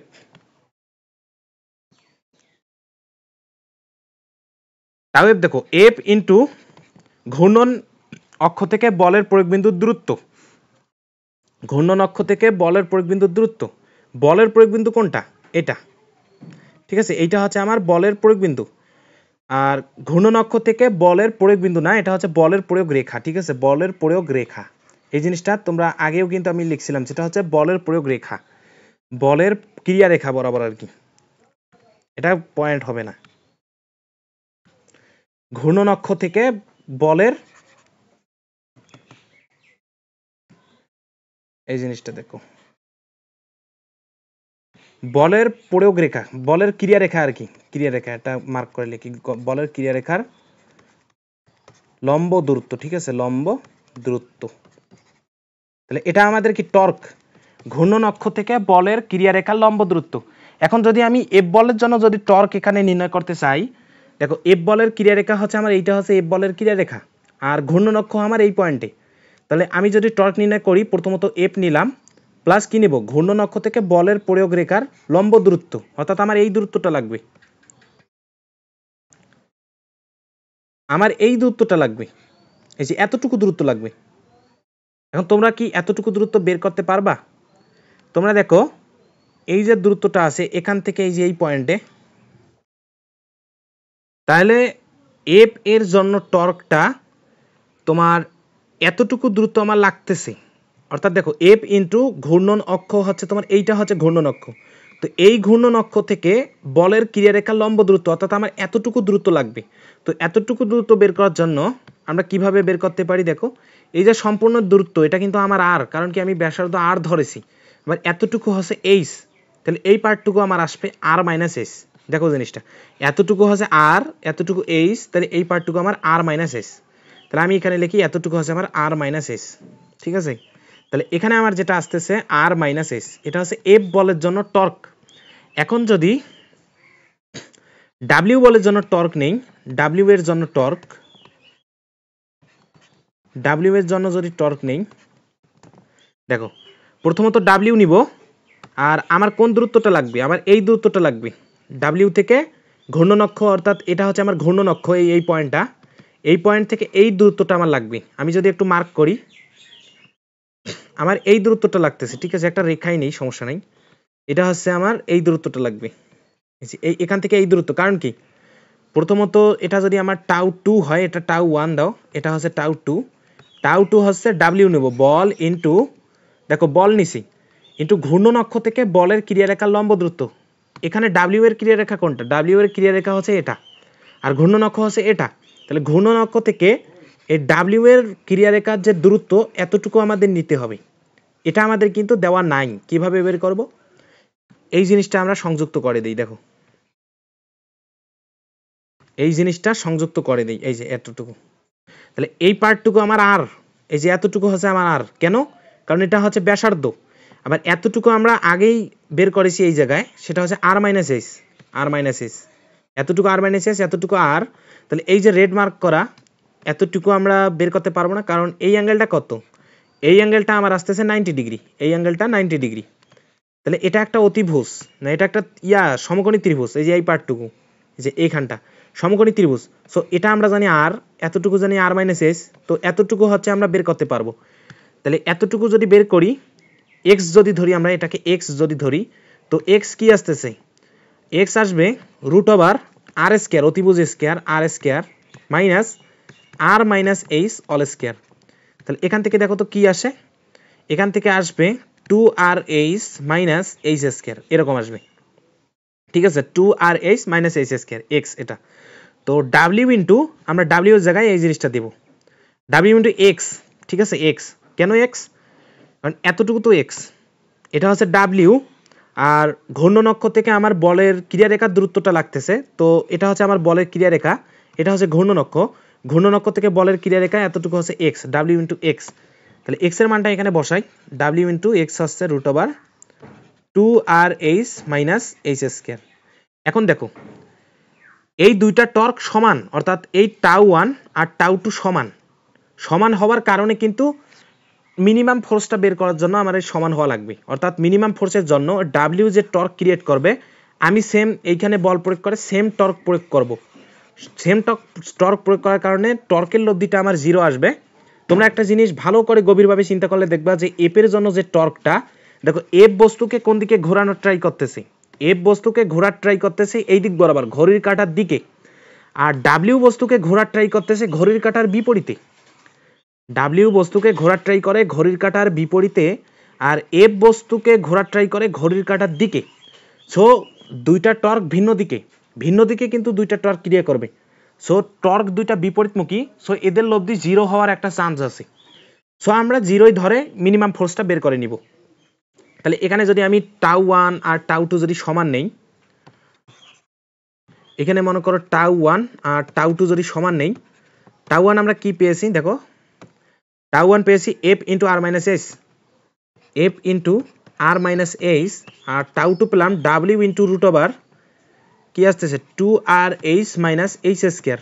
তো এখান থেকে আমার মিনিমাম ফোর্স জানতে চাওয়া হয়েছে, তাই না, তাহলে W root over 2rh minus h square by r minus h. দেখো এই পরিমাণটাই কিন্তু আমাদের জানতে চাওয়া হয়েছিল, এই যে ডাব্লিউ ইন্টু এখানে এইচ কমন নেওয়া হয়েছে, ঠিক আছে, এইচ কমন নেওয়া হয়েছে, তো আমরা এইচটা কমন নেই, ডাব্লিউ ইন্টু আচ্ছা 2rh, যদি এখানে রুটের ভিতরে এইচ যদি আমরা কমন নেই 2r মাইনাস এইচ, আর নিচে আসতেছে আর মাইনাস এইচ, ঠিক আছে, প্রিভিয়াস। দেখো জিনিসটা প্রমাণ হয়ে গেল। তাহলে তোমরা যারা জিনিসটা বুঝো নাই তারা এটা বারবার একটু দেখা ট্রাই করো, যাদের ইঞ্জিনিয়ারিং টার্গেট তারা এই জিনিসটা একটু ভালো করে বুঝতে পারো, বাকিদের কিন্তু লাগবে না, ঠিক আছে।